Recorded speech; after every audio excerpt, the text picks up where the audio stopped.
News and views ആദ്യ വിഷയത്തിലേക്ക് IPL വാതുവെപ്പ് കേസിൽ ശ്രീനിവാസന് കനത്ത തിരിച്ചടി. ശ്രീനിവാസന് BCCI അധ്യക്ഷ സ്ഥാനത്തേക്ക് മത്സരിക്കാനാവില്ലെന്നും സുപ്രീം കോടതി. രാജ് കുന്ദ്രയും ഗുരുനാഥ് മെയ്യപ്പനും കുറ്റക്കാരാണെന്നും സുപ്രീം കോടതി വിധിച്ചു. BCCIയിൽ ശുദ്ധകലശത്തിന് മുൻ ചീഫ് ജസ്റ്റിസ് അടങ്ങിയ 3-അംഗ സമിതിയെയും നിയോഗിച്ചു. IPL വാതുവെപ്പ് കേസിൽ 130 പേജ് വരുന്ന വിധിന്യായമാണ് സുപ്രീം കോടതി പുറപ്പെടുവിച്ചത്. ചെന്നൈ സൂപ്പർ കിങ്സ് ഉടമയും ശ്രീനിവാസന്റെ മരുമകനുമായ മെയ്യപ്പൻ, രാജസ്ഥാൻ റോയൽസ് ഉടമയും നടി ശില്പ ഷെട്ടിയുടെ ഭർത്താവുമായ രാജ് കുന്ദ്ര എന്നിവർ IPL 6-ാം സീസണിൽ വാതുവച്ചു. ഇവർ കുറ്റക്കാരാണെന്ന് ജസ്റ്റിസ് TS താക്കൂർ അധ്യക്ഷനായ ബെഞ്ച് വിധിച്ചു. എന്നാൽ വാതുവെപ്പ് മറച്ചുവെച്ചുവെന്ന കുറ്റം അന്നത്തെ അധ്യക്ഷനായ ശ്രീനിവാസൻ നടത്തിയതായി തെളിഞ്ഞിട്ടില്ലെന്ന് കോടതി പറഞ്ഞു. പക്ഷേ വാതുവെപ്പിൽ പ്രതിക്കൂട്ടിലായ ചെന്നൈ സൂപ്പർ കിങ്സിന്റെ ഉടമ എന്ന നിലയിലും BCCI അധ്യക്ഷൻ എന്ന നിലയിലും ശ്രീനിവാസന് വിരുദ്ധ താൽപ്പര്യങ്ങളുണ്ട്. അതിനാൽ ശ്രീനിവാസൻ BCCI അധ്യക്ഷ സ്ഥാനത്തേക്ക് മത്സരിക്കുന്നതിന് സുപ്രീം കോടതി വിലക്കേർപ്പെടുത്തി. BCCI നേതൃസ്ഥാനത്തുള്ളവർക്ക് IPL ടീമിൽ ഓഹരികൾ നേടാൻ അനുവാദം നൽകുന്ന BCCIയുടെ നിയമ ഭേദഗതി സുപ്രീം കോടതി റദ്ദാക്കി. 2008-ൽ BCCI നേതൃസ്ഥാനത്തെത്താൻ ശ്രീനിവാസൻ കൊണ്ടുവന്നതാണ് ഈ നിയമ ഭേദഗതി.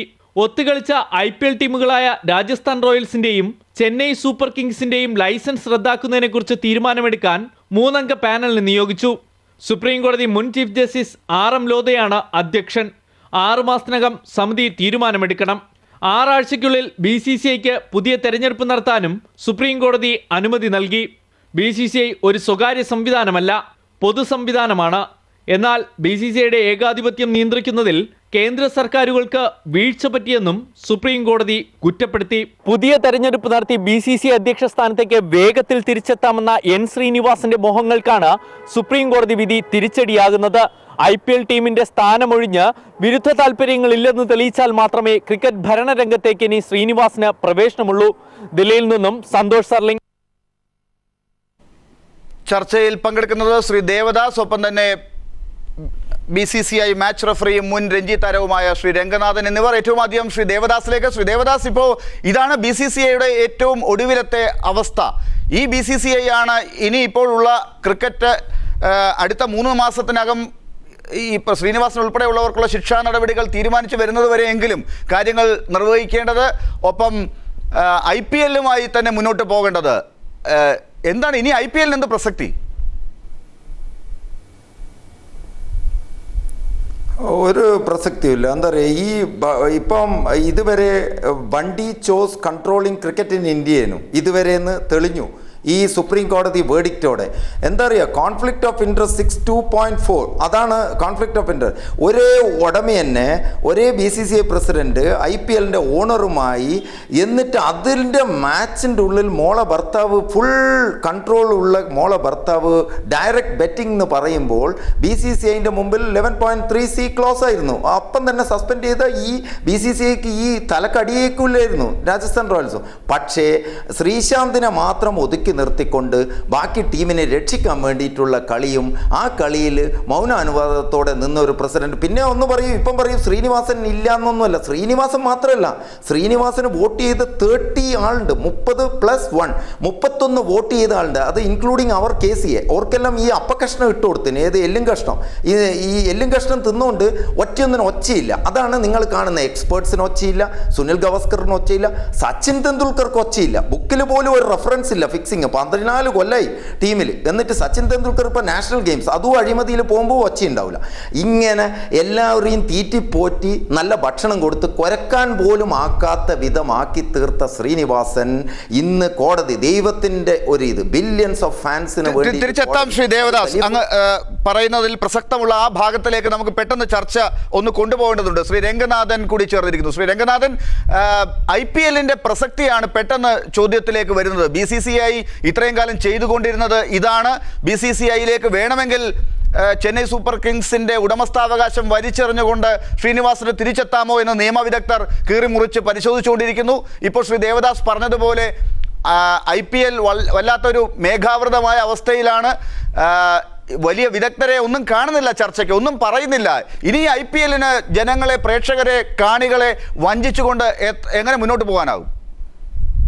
അല്ല, IPL തീർച്ചയായിട്ടും നല്ല രീതിയിൽ വീണ്ടും വളരെ മികച്ച രീതിയിൽ നടത്തിക്കൊണ്ടുപോകാനായിട്ട് BCCIക്ക് സാധിക്കും. അതിനൊരു ഉദാഹരണമാണ് കഴിഞ്ഞ തവണ ഈ ഒരു വിവാദങ്ങളെല്ലാം ഉണ്ടായപ്പോൾ തന്നെ എലക്ഷൻ ഇന്ത്യയിൽ വന്നപ്പോഴും UAE-യിലും അതുപോലെ തന്നെ ഇന്ത്യയിലും വളരെ സക്സസ്ഫുൾ ആയിട്ട് ഗവാസ്കർ എന്നുള്ള ആ ഒരു മുൻ ഇന്ത്യൻ ക്യാപ്റ്റന്റെ നേതൃത്വത്തിൽ മികച്ച രീതിയിൽ IPL കൊണ്ടുനടക്കാൻ സാധിച്ചു. പക്ഷെ ഈ സുപ്രീം കോടതിയുടെ വിമർശനങ്ങളെല്ലാം ഒരു പക്ഷേ തുടക്കത്തിലെ തന്നെ ഞാൻ സൂചിപ്പിക്കുന്നത് IPL തുടങ്ങിയപ്പോൾ തന്നെ ഈ കോൺഫ്ലിക്ട് ഓഫ് ഇൻട്രസ്റ്റ് എന്ന് സുപ്രീം കോടതിക്കും അറിയാം. കാരണം ശ്രീനിവാസൻ അന്ന് BCCIയുടെ ഒരു ഭാരവാഹിയാണ്. അദ്ദേഹം ചെന്നൈ സൂപ്പർ കിങ്സിന്റെ ഉടമസ്ഥനാണ്. ഈ കഴിഞ്ഞ 6 IPL നടത്തിയപ്പോഴും ഇല്ലാത്ത വിവാദങ്ങളാണ് ഇന്ന് സുപ്രീം കോടതി പുറത്തു വന്നിരിക്കുന്നത്. നല്ലത് തന്നെ, നല്ല രീതിയിൽ. പക്ഷേ ശ്രീ രംഗനാഥൻ, ആ കഴിഞ്ഞ IPL കാലഘട്ടത്തിൽ വിവാദങ്ങൾ ഉണ്ടായില്ലെങ്കിലും വിവാദങ്ങൾ ഉണ്ടായ ഈ IPL-ന് ശേഷം നമ്മൾ തിരിഞ്ഞു നോക്കുമ്പോൾ കോടതി കണ്ടെത്തിയ കാര്യങ്ങൾ, വാതുവയ്പുമായി ബന്ധപ്പെട്ട കാര്യങ്ങൾ, ശ്രീനിവാസൻ വാതുവയ്പിൽ ഉണ്ടായിരുന്നോ എന്നുള്ളത് മാത്രമാണ് തെളിയിക്കപ്പെടാതെ പോകുന്നത്. അദ്ദേഹത്തിന് അറിയാവുന്ന അദ്ദേഹത്തിന്റെ ബന്ധുക്കൾ ഒക്കെ പ്രശ്നമുണ്ട്, ഗുരുനാഥ് മെയ്യപ്പന് പ്രശ്നമുണ്ട്, മരുമകൻ അങ്ങനെയാണ്, മറ്റൊരു രാജസ്ഥാൻ റോയൽ ടീമിന്റെ ഉടമസ്ഥൻ കുന്ദ്രയ്ക്ക് സംഭവിച്ചതും ഇത് തന്നെയാണ്. ഇങ്ങനെയുള്ള കാര്യങ്ങൾക്ക് വളം വെച്ച് കൊടുത്ത ആളുകൾ തന്നെ വീണ്ടും BCCI-യിലേക്ക് വരാനുള്ള ഒരു സാധ്യത പോലും എന്തുകൊണ്ട് നിങ്ങളെപ്പോലുള്ളവർ കൊട്ടി അടയ്ക്കുന്നില്ല? ഞാനൊരു കാര്യം ചോദിക്കട്ടെ, അതായത് ഇന്ന് ഇതുവരെ നമ്മൾ ചർച്ച ചെയ്തുകൊണ്ടിരുന്ന ശ്രീനിവാസനെ എല്ലാം അറിയാമായിരുന്നു, ശ്രീനിവാസനും കുറ്റക്കാരനാണെന്നുള്ള രീതിയിലായിരുന്നു ഇതുവരെയുള്ള ചർച്ചകൾ നമ്മൾ പൊയ്ക്കൊണ്ടിരുന്നത്. പക്ഷെ ഇന്നാണ് കോൺഫ്ലിക്ട് ഓഫ് ഇൻട്രസ്റ്റ് എന്നുള്ളൊരു കാര്യത്തില് നമ്മൾ ചർച്ച കൂടുതൽ ശ്രീനിവാസന്റെ പേരിൽ. ഇപ്പൊ ശ്രീനിവാസനല്ല BCCI എന്നുള്ള കാര്യം നമ്മൾ മനസ്സിലാക്കണം. ശ്രീനിവാസനെ മാറ്റി നിർത്തി ഇപ്പൊ സുപ്രീം കോടതി പറയാണ് ശ്രീനിവാസൻ ഇനി മാറി നിന്ന്. പക്ഷേ ശ്രീ രംഗനാഥൻ, ഇപ്പോൾ ശ്രീ ദേവദാസ് ചൂണ്ടിക്കാട്ടിയതുപോലെ ശ്രീനിവാസന് വോട്ട് ചെയ്ത ആളുകൾ ഇത്രയും കാലം ശ്രീനിവാസൻ തലപ്പത്തിരുന്നു കൊണ്ട് എത്രമാത്രം ഈ ക്രിക്കറ്റിനെ നിയന്ത്രിച്ചു എന്നുള്ളത് അങ്ങേപ്പോലുള്ളവർക്ക് അറിയാം. അദ്ദേഹം മാറി നിന്നതുകൊണ്ട് അദ്ദേഹത്തിന് സ്വാധീനം ഇല്ലാതാകുന്നു എന്ന് അങ്ങ് പറയാനാകുമോ? അങ്ങനെയുള്ളപ്പോൾ ആ ആളുകളുടെ ഒക്കെ സ്വാധീനം അവിടെ തുടരുകയല്ലേ? ഒരിക്കലും അങ്ങനെ മാറി നിന്നു പോകുമെന്ന് എനിക്ക് തോന്നുന്നില്ല. കാരണം അദ്ദേഹം തമിഴ്നാട് ക്രിക്കറ്റ് അസോസിയേഷന്റെ പ്രസിഡന്റാണ്. അദ്ദേഹത്തിന് തീർച്ചയായിട്ടും ക്രിക്കറ്റുമായിട്ട് വീണ്ടും ബന്ധപ്പെട്ട് മുന്നോട്ട് പോകാനായിട്ടുള്ള അവസരം തന്നെയാണ് ഇനിയുമുള്ളത്. കൂടാതെ ഇന്ന് പറയുന്നു ശരത് പവാറിന്റെ കാര്യം ഇന്ന് പുതിയതായിട്ട് വന്നിട്ടുണ്ട്, അദ്ദേഹം വീണ്ടും മത്സരിക്കാനായിട്ട് തയ്യാറെടുക്കുന്നു എന്നുള്ളത്. അപ്പൊ ശരത് പവാർ തീർച്ചയായിട്ടും ഒരു സമയത്ത് ശരത് പവാർ തന്നെയാണ് ശ്രീനിവാസിന് ഒരു ടീമിന്റെ ഉടമസ്ഥാവകാശം നൽകി അദ്ദേഹത്തിനെ ഒരു അവസരത്തിൽ നൽകിയത്. ഇന്ന് ശരത് പവാർ BCCIയുടെ ഒരു തലപ്പത്തോട്ട് വരാനായിട്ട് അദ്ദേഹം ആഗ്രഹം പ്രകടിപ്പിച്ചിട്ടുണ്ട്. അതുകൊണ്ട് പലരും മാറിയും മറിഞ്ഞും വരും. ഒരുപക്ഷെ ക്രിക്കറ്റിന് നല്ലതാണ് സുപ്രീം കോടതിയുടെ മേൽനോട്ടത്തിൽ ഇങ്ങനെ ഒരു തീരുമാനം വന്നതും.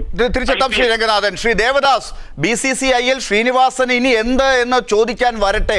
അദ്ദേഹത്തിന് പല വഴികളുണ്ട് അതിലേക്ക് വീണ്ടും സ്വാധീനം ചെലുത്താൻ. അത് അംഗീകരിക്കപ്പെടണം. അതേസമയം സുപ്രീം കോടതിയുടെ മേൽനോട്ടം ഇപ്പോൾ ഉണ്ടാകുന്നത് നല്ലത് തന്നെ എന്ന രംഗനാഥനെ പോലുള്ളവരുടെ വിശകലനങ്ങൾ. തീർച്ചയായിട്ടും സുപ്രീം കോടതി. ശ്രീ രംഗനാഥൻ, ശ്രീ ദേവദാസിലേക്ക്.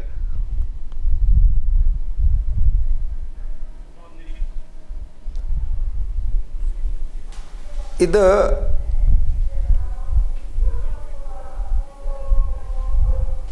എന്നോട് ശ്രീ ദേവദാസ് പറയൂ. എന്നോടാണോ? ഇത് രംഗനാഥൻ 1.5 കൊല്ലമില്ല. നിങ്ങളൊന്ന് ആലോചിക്കണം. ഇതെല്ലാം എന്ന് പറഞ്ഞാൽ ഇപ്പം പറയുമ്പോൾ ആടിനെ പട്ടിയാക്കി കൊണ്ട് നിൽക്കുന്നതായിരുന്നു BCCI ഒഫീഷ്യൽ, KCA എല്ലാം. ഒന്ന് ആലോചിക്കേണ്ടത്, ഞാനൊരു തിരിഞ്ഞുനോട്ടം നടത്താം. മെയ് 16-ന് ശ്രീശാന്തിനെ അറസ്റ്റ് ചെയ്തു. ശ്രീശാന്തിനെ അറസ്റ്റ് ചെയ്ത് ഹുഡ്ബിങ് ഇട്ടിട്ട് റോട്ടുമിലെ ടെററിസ്റ്റിനെ പോലെ നടത്തി. അപ്പോൾ പിറ്റേ ദിവസം തന്നെ കോഴിക്കോട് നിന്ന് KCA പ്രസിഡന്റും സെക്രട്ടറിയും ബാലകൃഷ്ണനും മറ്റേ TC മാത്യുവും കൂടി പ്രസ് കോൺഫറൻസ് വിളിച്ച് പോലീസ് അറസ്റ്റ് ചെയ്തെങ്കിൽ എന്തെങ്കിലും തെറ്റ് ചെയ്തിട്ടുണ്ടാവും വേർഡിക്റ്റ് നടത്തി അവരാണ് KCA. അതേസമയം ശ്രീനിവാസന്റെ മെയ്യപ്പനെയും ഗുരുനാഥ് മെയ്യപ്പനെയും ബിന്ദു ഉദാരസിംഗിനെയും കുന്ദ്രനെയെല്ലാം പിടിച്ചപ്പോൾ ഒരു പ്രസ് കോൺഫറൻസ് നടത്തിയ ഇവർ ജൂൺ 2-ന് കൽക്കത്തയിൽ പോയിട്ട് വോട്ട് ചെയ്തെങ്കിൽ സൗത്ത് സോണിൽ നിന്ന് 2 വോട്ട് തിരിഞ്ഞാൽ പബ്ലിക് വോട്ടെടുപ്പായിരുന്നു, പൊതു വോട്ടെടുപ്പ് ഉണ്ടാവുമായിരുന്നു. എന്നിട്ട് പോലും ഉള്ള വൈനും ഡൈനും എല്ലാം ചെയ്തിട്ട് 5 സ്റ്റാറിന് ജൂൺ 2-ന് ഉള്ള അപ്പകഷ്ടവും വാങ്ങി NCAന്റെ ചെയർമാൻഷിപ്പും വാങ്ങിയിട്ട് ശ്രീനിവാസന് വേണ്ടിയിട്ട് വിടുപണി ചെയ്തല്ലേ ചെയ്തത് KCA എല്ലാം. എന്താണ് ചെയ്തത്? ഈ സ്റ്റേറ്റ് അസോസിയേഷൻസ് എല്ലാം അഴിമതിക്കാരാണ്. അതാണ് സുപ്രീം കോടതി ശരിക്കും പറഞ്ഞത്. നിങ്ങളുടെ കേന്ദ്ര ഗവൺമെന്റ് പോലും ഇത് തിരിഞ്ഞു നോക്കിയില്ല. ഇവർ ഒരു പാരലൽ ഗവൺമെന്റ് ആയിട്ട് പോയിന്ന്. മുഡ്ഗൽ കമ്മിറ്റി വന്നിട്ടല്ലേ ഇവരെ പുറത്താക്കാൻ പറ്റ പാടത്രിയ ശ്രീനിവാസൻ ഇവന് വേണ്ടിയിട്ട് വിടുപണി ചെയ്യുന്ന 2 ജഡ്ജിമാരെ കൊണ്ട് വൈറ്റ് വാഷ് ചെയ്യിച്ചില്ലേ? അതല്ലേ ബോംബെ ഹൈക്കോർട്ടിൽ നിന്ന് ചോദ്യം ചെയ്ത് ബീഹാർ ക്രിക്കറ്റ് അസോസിയേഷൻ ചോദ്യം ചെയ്തതിന്റെ ഫലമായിട്ടാണ് സുപ്രീം കോടതിയിൽ എത്തിയത്. അല്ലെങ്കിൽ സ്വയം മാറിയുന്നില്ല. എന്നിട്ട് ജയലളിത പനീർ സെൽവത്തിനെ ആക്കുന്ന പോലെ ഒരു ശിവലാൽ യാദവിനെ ആക്കി. അയാൾ എന്ത് ചെയ്ത് ജയൻ അയാൾ അളിയനെ വെച്ചിട്ട് ഒരു കമ്മിറ്റിയും കൂടി ആക്കാൻ നോക്കുമ്പോൾ സുപ്രീം കോടതി പറഞ്ഞ പറ്റുകയില്ല, മുഡ്ഗൽ കമ്മിറ്റീൻ്റെ ഈ റിപ്പോർട്ടാണ് ഇപ്പം വന്നത്. എന്നിട്ടും പറഞ്ഞു കേന്ദ്ര ഗവൺമെൻറ് നടപടി എടുക്കില്ല. എന്താ മോഡിയെല്ലാം ഗുജറാത്ത് ക്രിക്കറ്റ് അസോസിയേഷൻ പ്രസിഡന്റ് അല്ലായിരുന്നു. എന്നിട്ട് എന്തെങ്കിലും പ്രധാനമന്ത്രിയായിട്ട് സ്വച്ഛ് ഭാരത് നടത്തിയ ഈ തീർച്ചയായിട്ടും ശ്രീ ദേവദാസ് തിരിച്ചെത്താം. ശ്രീ രംഗനാഥൻ, ഇതാണ് ഇപ്പൊ ശ്രീ ദേവദാസ് പറയുന്നത് മാത്രമല്ല, അത് സുപ്രീം കോടതിയുടെ തന്നെ നിരീക്ഷണമുണ്ട്. സർക്കാരുകൾക്ക് BCCIയെ നിയന്ത്രിക്കാനായില്ല. അതുപോലെ മൗനാനുവാദം നൽകിയതിന്റെ തെളിവുകൾ കണ്ടെത്താനായിട്ടില്ല ശ്രീനിവാസന്റെ ഈ വാതുവയ്പ് ഇടപാടിലൊക്കെ തന്നെ. ബാക്കിയുള്ള ഇത്തരത്തിലുള്ള പ്രശ്നങ്ങളൊക്കെ ഉണ്ടായി ഇങ്ങനെ വലിയ വിവാദത്തിലേക്ക് IPL ഉൾപ്പെടെ കൊണ്ടുപോയി നിയമം പോലും ഭേദഗതി ചെയ്ത് തെറ്റായ രീതിയിൽ ഭേദഗതി ചെയ്തുകൊണ്ട് അതിലെ അംഗങ്ങൾക്ക് ടീം ഓണർഷിപ്പ് കിട്ടാനുള്ള വഴികൾ തേടിയ തെറ്റായ വഴികളൊക്കെ കൊണ്ടുപോയവർക്കുള്ള വാണിജ്യ താല്പര്യങ്ങൾ, ഇതൊക്കെയാണ് ഇപ്പോൾ പുറത്തേക്ക് വന്നിരിക്കുന്നത്. ഇതൊക്കെ മാറി നിന്നുകൊണ്ട് ഇനിയും എങ്ങനെ ശ്രീനിവാസൻ തന്നെ നിയന്ത്രിച്ചുകൊണ്ട് കാര്യങ്ങൾ പോകുമെന്ന് അങ്ങ് പറയുന്നു? അല്ലല്ല, ശ്രീനിവാസൻ ഇനി പ്രസിഡന്റ് സ്ഥാനത്തോട്ട് വരുമോ ഇല്ലയോ എന്നുള്ളതല്ല, BCCIയുടെ ഒരു കാര്യത്തിനാണ് ഞാൻ പറയുന്നത്. BCCI ഇനിയും തുടർച്ചയായിട്ട് പ്രത്യേകിച്ച് നല്ല രീതിയിൽ IPL പോലെയുള്ള ക്രിക്കറ്റ് മാമാങ്കങ്ങൾ ഇനിയും നല്ല രീതിയിൽ കൊണ്ടുനടത്താനായിട്ട് ഈ ഒരു തീരുമാനം ഒരുപക്ഷെ നല്ല ഒരു വിധിയായിട്ട് മാറട്ടെ. പക്ഷെ ഇവിടെ പറയേണ്ടത്, നമ്മൾ ഈ തെറ്റ് മാത്രം ചൂണ്ടിക്കാണിക്കുന്നത് ശരിയാതില്ല, ഇതിന്റെ നല്ല വശങ്ങളും കൂടെ നമ്മൾ മനസ്സിലാക്കണം.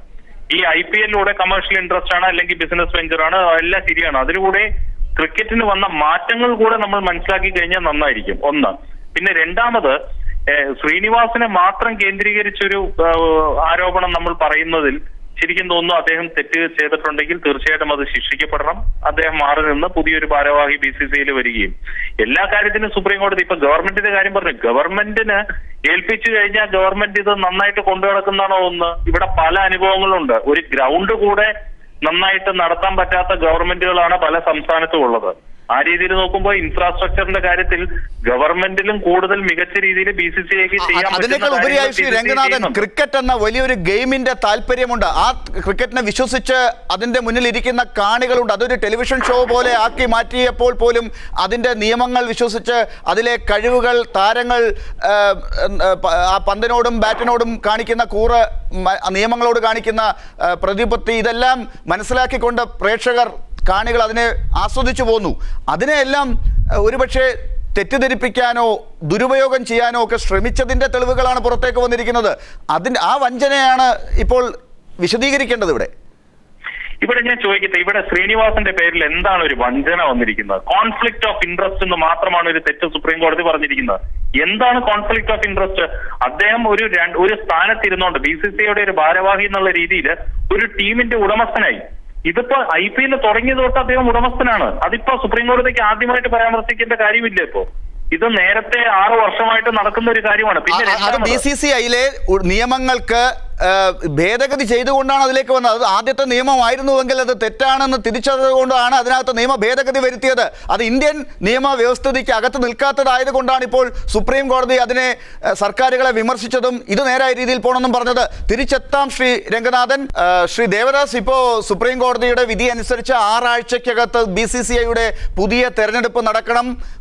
ഈ ശിക്ഷ നടപടികൾ തീരുമാനിക്കാനായി നിയോഗിക്കപ്പെട്ട മുൻ ചീഫ് ജസ്റ്റിസ് ചെയർമാനായ സമിതി 3 മാസത്തിനകം നടപടികൾ അത് റിപ്പോർട്ട് തയ്യാറാക്കണം. ഇതൊക്കെയാണ് പറഞ്ഞിരിക്കുന്നത്. ഈ കാലാവധിക്കകത്തൊക്കെ ഇത് നടക്കുമോ? BCCIയിൽ അത്ര ചെറിയൊരു പ്രശ്നമാണോ, ചെറിയ മീനുകളാണോ ഈ വന്നിരിക്കുന്നതെല്ലാം?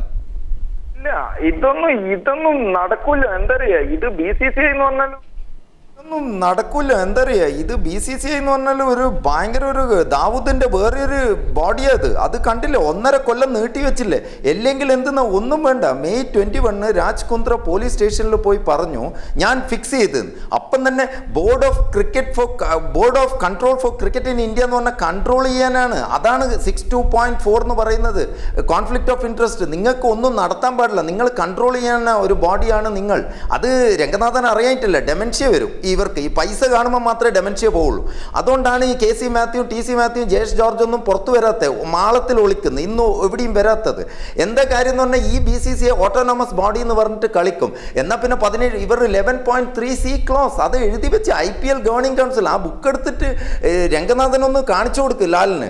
എന്താ അറിയാം എന്താ പറയുന്നത്, the owner or principal owner who brings disrepute to the game of cricket the team must be scrapped immediately എന്നാ. അപ്പോൾ ഇവർ ബെറ്റ് അടിച്ചു ഓണേഴ്സ്, മെയ്യപ്പനും രാജ് കുന്ദ്രയും. ഇമീഡിയറ്റ്ലി ബോർഡ് സസ്പെൻഡ് ചെയ്യണ്ടേ. അപ്പം രാജ് കുന്ദ്രനെ സസ്പെൻഡ് ചെയ്യാൻ പറ്റില്ല. സസ്പെൻഡ് ചെയ്ത ടീമിനെ സസ്പെൻഡ് ചെയ്ത് ഇവന്റെ CSKനെയും സസ്പെൻഡ് ചെയ്യണം. അപ്പം ഈ മെയ്യപ്പന് ഗോൾഫ് ക്രിക്കറ്റ് അറിയില്ലേനു. ധോണി പറയാണ്ട് മെയ്യപ്പന് ഒന്നും ചെയ്യാൻ പറ്റൂല. ധോണി, റെയ്ന, വിവേക് അഗർവാൾ ആ 5-star ഹോട്ടലിന് എവിടെയാണ് നടപടി എടുക്കുക? 17 മാസം എന്തെല്ലാം കളി കളിച്ചു ഇവർ. വൈറ്റ് വാഷ് ചെയ്യാൻ ക്യാൻസറിനെ പ്ലാസ്റ്റർ കൊണ്ട് ഒട്ടിച്ചില്ലേ ഇവർ, എന്തെല്ലാം ചെയ്തു. ശ്രീ രംഗനാഥൻ, ഇതെല്ലാം വളരെ നിസ്സാരവൽക്കരിച്ചുകൊണ്ടാണോ അങ്ങേ പോലുള്ളവർ പറയുന്നത് IPL ഇതാ നടക്കാൻ പോകുന്നു, BCCI ചെറിയ പ്രശ്നം, ഇതൊക്കെ ഇപ്പൊ തീരും, സുപ്രീം കോടതി എന്തായാലും നല്ലൊരു തീരുമാനമെടുത്തു, അതുകൊണ്ട് ഇനി കാര്യങ്ങൾ നല്ലവണ്ണം, ഈ ഫിക്സിങ്ങിന്റെ പ്രശ്നം എവിടെ, വാതുവയ്പ്പിനിൽ ഇടപെട്ട ആളുകൾക്കുള്ള മാതൃകാപരമായ നടപടി എവിടെ, നിയമങ്ങൾ തെറ്റിദ്ധരിപ്പിച്ച് തെറ്റായി ഭേദഗതി ചെയ്തുകൊണ്ട് വാണിജ്യ താല്പര്യങ്ങൾ നടത്തിയവർക്കുള്ള മറുപടി എവിടെ, പ്രേക്ഷകർക്ക് കാണികൾക്കുള്ള ആശ എവിടെ? ഇതിപ്പോ ഒരു ഓണർ, ഇപ്പൊ ഞാൻ ഒരു കാര്യം കൂടി ഇതിൽ ചോദിക്കാനായിട്ടുണ്ട്. കാരണം ഇന്ന് ഈ ഒരു ബെറ്റിങ്ങിന് നിയമപരമായിട്ട് എന്ത് നടപടിയാണ് ഇന്ന് നിയമത്തിലുള്ളത്? എനിക്ക് ലീഗലായിട്ടുള്ള കാര്യങ്ങൾ അറിയില്ലെങ്കിലും അന്ന് നിയമമന്ത്രിയായിരുന്ന കപിൽ സിബൽ പാർലമെന്റിൽ പറഞ്ഞൊരു കാര്യമാണ്, ബെറ്റിങ്ങിന് ഇവിടെ ഒരു നിയമമില്ല. ഒരു ഉടമസ്ഥൻ ബെറ്റ് വെച്ചെങ്കിൽ, പക്ഷെ കളിക്കാർ ഇതിൽ ഉൾപ്പെടുമ്പോഴാണ് ഏറ്റവും കൂടുതൽ ഒരു ബുദ്ധിമുട്ട് വരുന്നത്. പക്ഷെ ഇന്ന് പല കളിക്കാരും അതിൽ ബന്ധപ്പെട്ടിട്ട് വന്നിട്ടുണ്ടെങ്കിൽ അവർക്കെതിരെ നടപടിക്രമങ്ങളിലോട്ട് പോകേണ്ടത് വ്യക്തമാണ്. അതിന് ഇന്ത്യയിലെ മിഷണറി ഉണ്ട്, പോലീസ് ആയാലും അല്ലെങ്കിൽ ഇൻവെസ്റ്റിഗേഷൻ ഏജൻസി ഉണ്ട്. അവരന്വേഷിച്ച് അവര് ശക്തമായിട്ടൊരു നടപടി. രംഗനാഥൻ, നമുക്കറിയാം വലിയ വലിയ ആളുകൾ ഇടപെട്ട കേസുകൾക്കൊക്കെ എത്രമാത്രം കാലതാമസം ഉണ്ടാകുന്നു എന്നുള്ളതൊക്കെ ആളുകളുടെ മുമ്പിലുണ്ട്. അപ്പൊ ഇതും അങ്ങനെ, ക്രിക്കറ്റും അങ്ങനെ തന്നെ പോകുന്നു. അതിൽ കണ്ടെത്തിയ കാര്യങ്ങൾക്കും അങ്ങനെ ഒരു സാധാരണ കേസ് പോലെ കണ്ടെത്തി പോയാൽ മതി എന്ന് വാദിക്കുകയാണോ? എന്തുകൊണ്ട് ഇതിൽ ലെജൻഡ്സ് ആയിട്ടുള്ള ആളുകൾ, ഇപ്പോൾ ശ്രീ ദേവദാസ് പറഞ്ഞതുപോലെയുള്ള ഈ രംഗത്ത് കമന്റേറ്റേഴ്സ് ആയിട്ടുള്ള ആളുകൾ, വലിയ താരങ്ങൾ ഒന്നും തന്നെ പ്രതികരിച്ച് കാണുന്നില്ല? അല്ല, പ്രതികരിക്കാൻ പറ്റിയ ഒരു കാര്യമല്ല. കാരണം IPL എന്നുള്ളത് ഒരു ബിസിനസ് വെഞ്ചറാണ്, അതിന് കമേഴ്ഷ്യൽ താല്പര്യമുള്ളതാണെന്നുള്ള എല്ലാവർക്കും അറിയാം. അതൊരു എന്റർടൈൻമെന്റും കൂടിയാണ്. ഇവിടെ വരുന്നത് ഏതെങ്കിലും രീതിയിൽ ഇപ്പൊ നമ്മൾ പ്ലേയേഴ്സ്, കളിക്കാരോ അല്ലെങ്കിൽ ഇതുമായിട്ട് ബന്ധപ്പെട്ട എന്തെങ്കിലും രീതിയിൽ ഒരു പ്രശ്നം ഉണ്ടായി കഴിഞ്ഞാൽ തീർച്ചയായിട്ടും ശക്തമായിട്ടൊരു നടപടിക്രമങ്ങളിലോട്ട് പോകണം. അതില് യാതൊരു വിധത്തിലും ഒരു നടപടിക്രമങ്ങൾക്കും BCCI എതിരല്ല. ഇവിടെ IPL ഇങ്ങനെ വിവാദമുണ്ടായപ്പോൾ ശ്രീനിവാസൻ മാറി ശിവലാൽ യാദവ് ഇന്ററിം പ്രസിഡന്റ് ആയിട്ട് ചുമതലയേറ്റു, അല്ലെങ്കിൽ ഡാൽമിയ ആ ചുമതലയേറ്റുണ്ടായി. അതിനുശേഷം IPL തന്നെ നല്ല രീതിയിൽ നടത്തിക്കൊണ്ടു പോകാനായിട്ട് ഗവാസ്കറിനെ നിയമിക്കലുണ്ടായി. ഇങ്ങനെയുള്ള എല്ലാ തീരുമാനങ്ങളും ശരിവെക്കുന്ന രീതിയിലാണ് BCCI പോയിരിക്കുന്നത്. അപ്പൊ പിന്നെ ഒരു ബാക്കിയുള്ളവർക്ക് അതില് ബുദ്ധിമുട്ടുണ്ടായിട്ട് യാതൊരു കാര്യമില്ലല്ലോ. ശ്രീ ദേവദാസ്, മറുപടി. അതെല്ലാം രംഗനാഥനെല്ലാം ആടിനെ പട്ടിയൊക്കെ കൊണ്ടിരിക്കുന്നല്ലേ വീണ്ടും. എന്താ കാര്യം എന്ന് പറഞ്ഞാൽ ഒന്ന് ആലോചിച്ച് നോക്കിയാൽ, കളിക്കാരൻ ചെയ്താൽ അതിന് നടപടി ഉണ്ട് പോലും. അപ്പം ഈ കളിക്കാരെ ഓൺ ചെയ്യുന്ന ഓണേഴ്സ് ചെയ്താൽ നടപടി ഇല്ല പോലും. എന്തെല്ലാം വീട്ടിൽ എന്ന് പറഞ്ഞാൽ 100 രൂപ കട്ടോൻ ജയിലില്, കോടി കട്ടോനെല്ലാം മാന്യനായിട്ട് നടക്കുക. അത് രംഗനാഥന്റെ പുതിയ തിയറി, BCCI പുതിയ തിയറി. അതുകൊണ്ടാണ് ഫ്രോഡ്സ്റ്റേഴ്സിന് ഇവിടെ സ്ഥാനമില്ല എന്ന് ഇന്ന് സുപ്രീം കോടതി പറഞ്ഞ. BCCI is not a public body, law of the land അനുസരിക്കണം ഇന്ന് സുപ്രീം. അതെല്ലാം രംഗനാഥനും ഈ TC മാത്യുവെല്ലാം ഒന്ന് നോക്ക്, എന്നിട്ട് വോട്ട് ചെയ്യ് ഇതിനെതിരെ. പിന്നെ വേറെ ഒന്ന്, എന്തുകൊണ്ട് രഞ്ജി ട്രോഫിയിൽ ഫിക്സ് ചെയ്തെന്ന് പറഞ്ഞിട്ട് വെറുതെ BCCIന്റെ ഒരു ആന്റി കറപ്ഷൻ യൂണിറ്റ് ഉണ്ട്, ഒരു ഇമ്പോർട്ടന്റ് യൂണിറ്റ്, ഒരാളെയും പിടിക്കില്ല, പോലീസും മീഡിയ പിടിച്ച, എന്നിട്ട് റിപ്പോർട്ട് ചെയ്യണം. നിങ്ങൾ ആരെങ്കിലും ഒരു മാച്ച് ഫിക്സർ വന്നാൽ നിങ്ങൾ റിപ്പോർട്ട് ചെയ്തിട്ടില്ല, നിങ്ങളെ സസ്പെൻഡ് ചെയ്യും. അമിത് വർമ്മ, മറ്റേ ഈ TP സുധീന്ദ്ര, 5ഓളം പ്ലേയേഴ്സ് ശ്രേയസിനെയല്ലേ ഇവർ ബാൻ ചെയ്ത്, ശ്രീശാന്തിനെ ലൈഫ് ബാൻ അല്ലേ കൊടുത്തത്, ഇപ്പം പിടിച്ചപ്പം അങ്കിത് ചൗഹാനെ കൊടുത്തേ. അപ്പം പിന്നെ മുതലാളി തന്നെ ഈ കളിക്കാരെയും കൊണ്ട് ബുക്കീസിന്റെ അടുത്ത് പോയി എന്നല്ലേ പറഞ്ഞ. ശ്രീ ദേവദാസ്, സമയത്തിന്റെ പരിമിതി കൊണ്ട് ഞാനൊന്ന് ഇടപെടുകയാണ്. എന്തായാലും ഇനിയിപ്പോ BCCI പറയാൻ പോകുന്നത് ഇനിയിപ്പോ IPL നടക്കണം, ക്രിക്കറ്റിനെ കളയാൻ പറ്റില്ല, പല കാര്യങ്ങളും നടത്തിക്കൊണ്ട് പോകേണ്ടതുണ്ട്, കളിക്കാർ സഫർ ചെയ്യാൻ പാടില്ല. IPL തന്നെ വിലയ്ക്ക് വാങ്ങപ്പെട്ട പല ക്ലബ്ബുകൾ ആണെങ്കിൽ തന്നെയും പല ഉടമസ്ഥാവകാശത്തിലാണെങ്കിലും വന്ന് പെട്ടുപോയ കളിക്കാരുണ്ട്, അവർ സഫർ ചെയ്യാൻ പാടില്ല. അതുകൊണ്ട് കാര്യങ്ങൾ മുമ്പോട്ട് പോകണം. IPL 8ാം റൗണ്ട് തന്നെ ഇനിയിപ്പോൾ നടക്കേണ്ടതുണ്ട്. കാര്യങ്ങൾ പോകും, കേസ് മറ്റൊരു വഴിക്ക് പോകും. അങ്ങനെ പോകുക എന്നുള്ളത് തന്നെയാണോ വേണ്ടത്? എല്ലാ മറ്റേ ഇത് ചെയ്തത് ഇത് കള്ളപ്പണം വെളുപ്പിക്കാനല്ലേ. ഇത് കള്ളപ്പണം വെളുപ്പിക്കാൻ IPL അവർക്ക് എപ്പോഴും ആവശ്യമാണ്. IPL എപ്പോഴും ആവശ്യമാണ്. IPLനെ ഇവർക്ക് വേണം കള്ളപ്പണം വെളുപ്പിക്കാൻ. അതുകൊണ്ട് രാഷ്ട്രീയക്കാർ, അത് ശരത് പവാർ, രാജീവ് ശുക്ല, മറ്റേ ഇത് ആരെല്ലാണ്, ഫാറൂഖ് അബ്ദുള്ള, രാഷ്ട്രീയക്കാരല്ലേ, ഇവർക്ക് IPL വേണം കള്ളപ്പണം വെളുപ്പിക്കാനും ഈ കള്ളക്കളി കളിക്കാനും. രംഗനാഥൻ പെട്ടെന്നൊരു മറുപടി. രംഗനാഥൻ ലഭ്യമല്ല, ഇപ്പോൾ ടെലിഫോൺ ലൈനിൽ അദ്ദേഹമില്ല. ഏതായാലും സമയപരിമിതി കൊണ്ട് നമുക്ക് ഈ ചർച്ച അവസാനിപ്പിച്ച് മറ്റൊരു പ്രധാനപ്പെട്ട ചർച്ചയിൽ, രണ്ടാമത്തെ ന്യൂസ് ആൻഡ് വ്യൂസിലെ ഇന്നത്തെ ഏറ്റവും പ്രധാനപ്പെട്ട ചർച്ചയിലേക്ക് കടക്കേണ്ടതുണ്ട്. ഈ ചർച്ചയിൽ പങ്കെടുത്ത ശ്രീ ദേവദാസ്, ശ്രീ രംഗനാഥൻ, രണ്ടുപേർക്കും നന്ദി. UDF രാഷ്ട്രീയം കലങ്ങി മറിയുന്നു. ഇടതുമുന്നണി വൻ പ്രക്ഷോഭത്തിലേക്കും പോകുന്നു. KM മാണിയെ ബഹിഷ്കരിക്കാനാണ് LDFന്റെ തീരുമാനം. ഫെബ്രുവരി 3 സെക്രട്ടേറിയറ്റിലേക്കും താലൂക്ക് ഓഫീസുകളിലേക്കും ബഹുജന മാർച്ചാണ് ഇടതുമുന്നണി പദ്ധതിയിട്ടിരിക്കുന്നത്. മാണി ബജറ്റ് അവതരിപ്പിക്കരുതെന്ന് പിണറായി വിജയൻ ഇന്ന് പറഞ്ഞു കഴിഞ്ഞു. ബജറ്റ് അവതരിപ്പിച്ചാൽ ഇതുവരെ കാണാത്ത രംഗങ്ങൾക്ക് നിയമസഭ സാക്ഷ്യം വഹിക്കുമെന്ന് കോടിയേരിയും പറഞ്ഞു. 27-ാം തീയതി ഇതുമായി ബന്ധപ്പെട്ട BJPയുടെ ഹർത്താലുമുണ്ട്. ചർച്ചയിലേക്ക് കടക്കുന്നു. ചർച്ചയിൽ പങ്കെടുക്കുന്നത് കോൺഗ്രസ് നേതാവ് ശ്രീ പന്തളം സുധാകരൻ, BJP നേതാവ് ശ്രീ VV രാജേഷ്, കേരള കോൺഗ്രസ് B നേതാവ് ശ്രീ VS മനോജ് കുമാർ, മംഗളം CEO Shri R Ajith Kumar, CPI നേതാവ് ശ്രീ VS സുനിൽകുമാർ എന്നിവർ. ഏറ്റവും ആദ്യം ശ്രീ മനോജിലേക്ക്. മനോജ്, ഇന്നിപ്പോൾ ശ്രീ ബാലകൃഷ്ണപിള്ളയുടെ പത്രസമ്മേളനം രാവിലെ ഉണ്ടായിരുന്നു. അതിൽ അദ്ദേഹം പലതിനും മറുപടി പറഞ്ഞു കഴിഞ്ഞു. പക്ഷേ ശ്രീ ബാലകൃഷ്ണപിള്ള UDFൽ നിന്ന് പുറത്തേക്ക് ഇറങ്ങാൻ തീരുമാനിക്കുമ്പോൾ പറയുന്നത് ഞാൻ തന്നെ ഉണ്ടാക്കിയ കൊമ്പ് ഞാൻ തന്നെ മുറിക്കുന്നു എന്നാണ്. അത് പല തർക്കങ്ങൾക്ക് ഇടയാക്കുന്നുണ്ട്. ഇപ്പോൾ ഏതൊക്കെ തർക്കങ്ങളാണ് താങ്കളുടെ മുമ്പിൽ ഉള്ളതെന്നാണ് അറിയേണ്ടത്. അല്ല, ബാലകൃഷ്ണപിള്ള സാറിനെ സംബന്ധിച്ചിടത്തോളം അദ്ദേഹത്തിൻ്റെ ഒരു ഫോൺ സംഭാഷണവുമായി വന്ന ഒരു വിവാദമാണ് ഇപ്പോൾ UDFിലെ കേരള രാഷ്ട്രീയത്തിലുള്ളത്. ഒരിക്കലും മനഃപൂർവ്വമായി അത് പുറത്തു വരണം എന്നുള്ള ഉദ്ദേശത്തോടു കൂടിയല്ല അദ്ദേഹം അത് പറഞ്ഞിട്ടുള്ളത്. നിർഭാഗ്യവശാൽ അത് ഒരാൾ അദ്ദേഹത്തെ അങ്ങോട്ട് വിളിച്ചിട്ട് എടുത്ത ഒരു ഫോൺ സംഭാഷണത്തിൻ്റെ അടിസ്ഥാനത്തിൽ അത് പുറത്തു വന്നതിൻ്റെ അടിസ്ഥാനമായി ചില രാഷ്ട്രീയ കോളിളക്കങ്ങൾ ഇന്നുണ്ടായിട്ടുണ്ട് എന്നുള്ളതൊരു വാസ്തവമാണ്. പിന്നെ വീക്ഷണം പത്രവുമായി ബന്ധപ്പെട്ട് അതിൻ്റെ എഡിറ്റോറിയലിൽ ബാലകൃഷ്ണപിള്ള സാറിനെക്കുറിച്ചും കേരള കോൺഗ്രസ് Bയെക്കുറിച്ചുമൊക്കെ അല്പം മോശമായ ഒരു ചിത്രീകരണം വന്നപ്പോൾ അതുമായി ബന്ധപ്പെട്ട് അദ്ദേഹം പറഞ്ഞത് കഴിഞ്ഞ 30-35 വർഷക്കാലമായി ഈ മുന്നണിയെ കെട്ടി പടുക്കുന്നതിന് വേണ്ടിയിട്ടും അതിനെ വളർത്തുന്നതിന് വേണ്ടിയിട്ടും ഇതിൻ്റെ കൊമ്പുകൾ വളർന്നതിൽ എനിക്ക് ഒരു പങ്കുണ്ട്. ഞാൻ വെള്ളമൊഴിച്ചും കഷ്ടപ്പെട്ടും വിയർപ്പൊഴുക്കിയുമൊക്കെയാണ് ഇതിങ്ങനെ ആക്കിയത്. അപ്പോൾ അത് മുറിക്കുന്നതിന് മുമ്പ് ഇതും കൂടി പരിഗണിക്കണം എന്നുള്ള രീതിയിലാണ് അദ്ദേഹം പറഞ്ഞത്.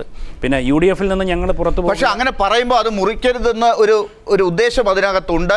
ഞാൻ UDFന്റെ ഭാഗമാണ് എന്ന് പറഞ്ഞ് വെക്കുന്ന, UDF ഞാനാണ് ഉണ്ടാക്കിയതെന്ന് പറഞ്ഞു വെക്കുന്ന ഒരു ഉദ്ദേശം അതിനകത്തുണ്ട്. തീർച്ചയായിട്ടും അദ്ദേഹം വികാരപരമായിട്ടാണ് കഴിഞ്ഞ ഒരു പത്രസമ്മേളനത്തിൽ അദ്ദേഹം പറഞ്ഞത് UDFന്റെ സ്ഥാപക നേതാവാണ്, ഇത്രയും വർഷം UDFൽ ഞാൻ ഉണ്ടായിരുന്നു, അപ്പോൾ UDFൽ നിന്ന് എന്നെ പുറത്താക്കാതെ ഞാൻ തന്നെ അതിൽ നിന്ന് ഇറങ്ങിപ്പോകുന്നത് എനിക്ക് വൈകാരികമായ ചില പ്രശ്നങ്ങളുണ്ട് എന്ന് അദ്ദേഹം പറഞ്ഞിരുന്നു. അതുകൊണ്ട് അതിനകത്ത് ചില ബുദ്ധിമുട്ടുകളും അദ്ദേഹം പറഞ്ഞിരുന്നു. പിന്നെ നിർബന്ധമായും 28-ാം തീയതി UDF കൂടി പുറത്താക്കും എന്ന് പറയുമ്പോൾ അയ്യോ എന്നെ പുറത്താക്കരുത്, ഞാനിതിൽ എന്നെ തുടരാൻ അനുവദിക്കണം എന്ന് പറയുന്ന രാഷ്ട്രീയ ഒരു ധാർമ്മികത, അല്ലെങ്കിൽ അങ്ങനെ രാഷ്ട്രീയമായി അതിനൊരു ഇത് കാണുന്ന ഒരാളല്ല ശ്രീ ആർ. എന്തിനാണ് ശ്രീ ബാലകൃഷ്ണപിള്ള ഇപ്പോൾ പുറത്തേക്ക് പോകുന്നത്? എന്ത് കാര്യത്തിനാണ്? അല്ല, അദ്ദേഹം അതാണ് രാഷ്ട്രീയ കേരളം ചിന്തിക്കേണ്ട, ചർച്ച ചെയ്യപ്പെടേണ്ട വിഷയം. കാരണം കേരളത്തിൽ 2 വകുപ്പുകളുമായി ബന്ധപ്പെട്ട അഴിമതിയെക്കുറിച്ച്, ഒന്ന് പ്രത്യക്ഷമായി ശ്രീ KB ഗണേഷ് കുമാറും മറ്റൊന്ന് പരോക്ഷമായി തന്നെ കഴിഞ്ഞ 4 വർഷമായി ഈ ഗവൺമെൻറ് വന്ന ഉടൻ തന്നെ ഒരു വാളകം കേസുമായി ബന്ധപ്പെട്ട് യാതൊരു കാരണവുമില്ലാതെ ഒരു ആക്സിഡൻറ്റ് കേസാണെന്ന് കേരള പോലീസ് അന്വേഷിച്ച കേസ്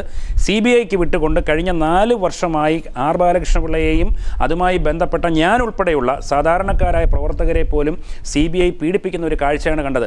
ഐസിലിരുത്തി ചോദ്യം ചെയ്യുക, പോളിഗ്രാഫ് ടെസ്റ്റ് ചെയ്യുക, ബ്രെയിൻ മാപ്പിംഗ് നടത്തുക, അങ്ങനെയുള്ള കഠിനമായ നടപടികൾക്ക് വിധേയരായവരാണ് ഞാനൊക്കെ. ബാലകൃഷ്ണപിള്ള സാറും ഗണേഷ് കുമാറും ചിലപ്പോൾ അതിൽ നിന്ന് വ്യത്യസ്തരായിരിക്കാം. പക്ഷേ ഞങ്ങൾ കുറച്ച് പ്രവർത്തകരെങ്കിലും അദ്ദേഹത്തിനോട് അടുത്ത് നിൽക്കുന്ന ആൾക്കാരെങ്കിലും ഇതുമായി ബന്ധപ്പെട്ട് കഠിനമായ യാതനകൾ അനുഭവിച്ചവരാ. അത് കേരളത്തിൽ ശ്രീ ഉമ്മൻചാണ്ടി സാർ മുഖ്യമന്ത്രിയായിരിക്കുന്ന സമയത്ത് ഇങ്ങനൊരു അന്വേഷണം നടത്തുന്നതിന് വേണ്ടി പ്രഖ്യാപിച്ചതിൻ്റെ അടിസ്ഥാനത്തിലാണ്. അതുകൊണ്ടാണ് അദ്ദേഹത്തിന് ആ ഒരു വേദന വന്നത്. അതുകൊണ്ടാണ് അദ്ദേഹം പറഞ്ഞത് ബാർക്കോഴ ഇത്രയും പ്രമാദമായ 1 കോടി രൂപ ഒരു മന്ത്രി വാങ്ങിച്ചു എന്ന് പറയുന്ന ആരോപണം ശരിയോ തെറ്റോ ആവട്ടെ, അതെന്തുകൊണ്ടാണ് കേരളത്തിന്റെ മുഖ്യമന്ത്രി CBIക്ക് വിടണം? അത് തെറ്റാണെന്നുള്ള കാര്യത്തിൽ ശ്രീ ബാലകൃഷ്ണപിള്ള അങ്ങനെ കരുതുന്നില്ല. കാരണം അദ്ദേഹത്തിന് തന്നെ അതിനേക്കാൾ വലിയ കോടികളുടെ തെളിവ് നൽകാനുമുണ്ട്. അദ്ദേഹം തന്നെ അതിനെക്കുറിച്ച് മുഖ്യമന്ത്രിയോട് പരാതി പറഞ്ഞതുമാണ്. 19 കോടിയും 2 കോടിയും 21 കോടിയുടെ കാര്യം. അത് ഞാൻ പറയാം. അതിനകത്തൊരു ഞാൻ പറഞ്ഞല്ലോ, ഓരോരുത്തരുടെ മുഖം കണ്ടാൽ അറിയാം. മാണി സാറിനെ കണ്ടാൽ അറിയാം മാണി സാർ ഇത് വാങ്ങിച്ചു എന്ന്. അതുപോലെ ബിജു രമേശ് എന്ന് പറയുന്ന കോൺട്രാക്ടർ, അദ്ദേഹം പറയുന്നത് അദ്ദേഹത്തിൻ്റെ നിഷ്കളങ്കമായ പറച്ചിൽ നിന്നും നമുക്ക് മനസ്സിലാവും അദ്ദേഹം വളരെ സത്യസന്ധമായിട്ടാണ് പറയുന്നത്. പക്ഷേ ഇതിനകത്തുള്ള ഒരു കോൺട്രഡിക്ഷൻ എന്ന് പറയുന്നത് ഇതെങ്ങനെ തെളിയിക്കാൻ പറ്റും എന്നുള്ളതാണ് പ്രശ്നം. പക്ഷേ സാധാരണക്കാരായ ജനങ്ങൾക്ക് മൊത്തം അറിയാതെ സംഭവിച്ചിട്ടുള്ളതാണ്. അതിനകത്ത് ആർ ബാലകൃഷ്ണപിള്ള സാർ പറഞ്ഞോ അല്ലെ മാണി സാർ പറഞ്ഞോ വേറൊരാൾ പറഞ്ഞോ എന്നുള്ളതൊന്നും അല്ല. തീർച്ചയായിട്ടും ശ്രീ VS സുനിൽകുമാർ ഇങ്ങനെ ശ്രീ ആർ ബാലകൃഷ്ണപിള്ള മുഖം നോക്കി പറഞ്ഞതാണ് കെ മാണി സാർ ഇത്രയും വാങ്ങിച്ചിട്ടുണ്ടാകുമെന്ന്. അത് വിശ്വസിച്ച് മുന്നോട്ട് പോവുകയാണ്. ഇപ്പോൾ അതാണോ ശ്രീ ബിജു രമേശ് കൂടാതെയുള്ള വലിയൊരു സാക്ഷ്യമായി ഇടതുമുന്നണി മുമ്പിൽ വെക്കുന്നത്, ഇപ്പോൾ വലിയ പ്രക്ഷോഭത്തിലേക്ക് പോകാൻ പോകുന്നത്?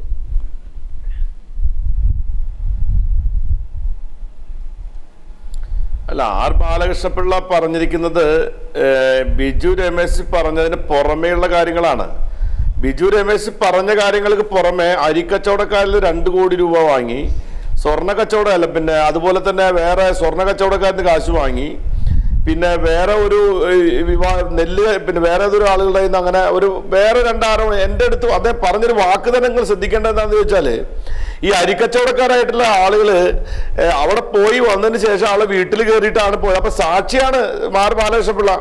അത് അരിക്കച്ചവടക്കാരിൽ കാശ് വാങ്ങിയതിന്റെ സാക്ഷി അതിന്റെ ബന്ധു, എനിക്ക് അറിയാവുന്ന ഒരു ബന്ധുവും കൂടി ഉണ്ട്, അയാളോട് പറഞ്ഞിരുന്നു എന്നതടക്കം ആർ ബാലകൃഷ്ണപിള്ള പറഞ്ഞു കഴിഞ്ഞാൽ, ആർ ബാലകൃഷ്ണപിള്ള പറഞ്ഞ ആ മൊഴിയുടെ അടിസ്ഥാനത്തിലേക്ക് CBI ഇപ്പോൾ ഈ ഒരു കേസെടുക്കണ്ടേ? അപ്പൊ അതുകൊണ്ടാണ് ഞാൻ ഇന്നലെ നിയമസഭയിലെ പിന്നെ ഞങ്ങൾ പാർട്ടി തീരുമാനപ്രകാരം പിന്നെ ആഭ്യന്തരമന്ത്രിക്കും ആഭ്യന്തര സെക്രട്ടറിക്കും അതുപോലെ തന്നെ ചീഫ് സെക്രട്ടറിക്കും ഒരു കത്ത് കൊടുത്തിരിക്കുകയാണ്. ഈ കേസ് ഇങ്ങനെ അന്വേഷിച്ച പോരാ, കാരണം ധനകാര്യമന്ത്രിയും പിന്നെ നിയമമന്ത്രിയും ഒക്കെ പങ്കാളിയായിരിക്കുന്ന ഈ കേസിൽ ഈ കേരളത്തിലെ പോലീസ് അന്വേഷിച്ച ഒരിക്കലും സത്യം കണ്ടെത്താൻ കഴിയില്ല. മാത്രമല്ല കൈക്കൂലി കൊടുത്ത ആളുകളും കൈക്കൂലി വാങ്ങിയവരും തമ്മിലും അഡ്ജസ്റ്റ്മെന്റ് നടന്നു കഴിഞ്ഞിരിക്കുകയാണ്. അപ്പൊ തെളിവ് കിട്ടാനുമായ വളരെ പ്രയാസമാണ്. കേരള പോലീസ് ആണെങ്കിൽ ആ ഒരു അവസരം ഉപയോഗപ്പെടുത്തിക്കൊണ്ട് തെളിവില്ല എന്ന് പറഞ്ഞുകൊണ്ട് കേസ് കളയാൻ പോവാണ്. അപ്പൊ ഒരു ക്രൈം ഇവിടെ നടന്നിരിക്കുകയാണ്. കൈക്കൂലി വാങ്ങുക അല്ലെങ്കിൽ കൊടുക്കുക എന്ന് പറയുന്ന ഒരു ക്രൈം നടന്നു കഴിഞ്ഞാൽ 2 കൂട്ടരും തമ്മിൽ ഒത്തുറപ്പുണ്ടായ ക്രൈമല്ലാതായി മാറുന്നില്ല. അപ്പൊ അതുകൊണ്ട് ഇവിടെ പിന്നെ ഈ വിഷയം CBI അന്വേഷിക്കണമെന്ന് ആവശ്യപ്പെട്ടുകൊണ്ട് അവർ കത്ത് കൊടുത്തിരിക്കുകയാണ്. ആ കത്ത് കൊടുത്ത് ഒരു 5-6 ദിവസത്തിനകത്ത് ഒരാഴ്ചക്കകത്ത് മറുപടി ഒന്നും കിട്ടുന്നില്ലെങ്കിൽ, നടപടിയൊന്നും എടുക്കുന്നില്ലെങ്കിൽ നിശ്ചയമായിട്ടും കോടതിയെ സമീപിച്ചുകൊണ്ട് ഈ തെളിവുകൾ വെച്ചുകൊണ്ട് ഇത് CBI അന്വേഷിക്കണമെന്ന് ആവശ്യപ്പെടാണ്. ഇന്നലെ ഇപ്പൊ ബിജു രമേശ് പറഞ്ഞ കാര്യം എന്താ, CBI ഇപ്പോൾ ഏറ്റവും ഒടുവിൽ ഇടതുപക്ഷം പറഞ്ഞിരിക്കുന്ന ഒരു കാര്യമുണ്ട്. ശ്രീ KM മാണി സാറിനെ കൊണ്ട് ഇനി ബഡ്ജറ്റ് അവതരിപ്പിക്കാനായി അനുവദിക്കില്ല, നിയമസഭ കാണാത്തതൊക്കെ കാണേണ്ടി വരും എന്നുള്ള രീതിയിലുള്ള പ്രഖ്യാപനങ്ങളൊക്കെ വന്നു കഴിഞ്ഞു. KM മാണി സാർ ഇനി ബഡ്ജറ്റ് അവതരിപ്പിച്ചാൽ എന്താണ് പ്രതിപക്ഷം ഉണ്ടാകാൻ പോകുന്നതായി കരുതുന്നത്?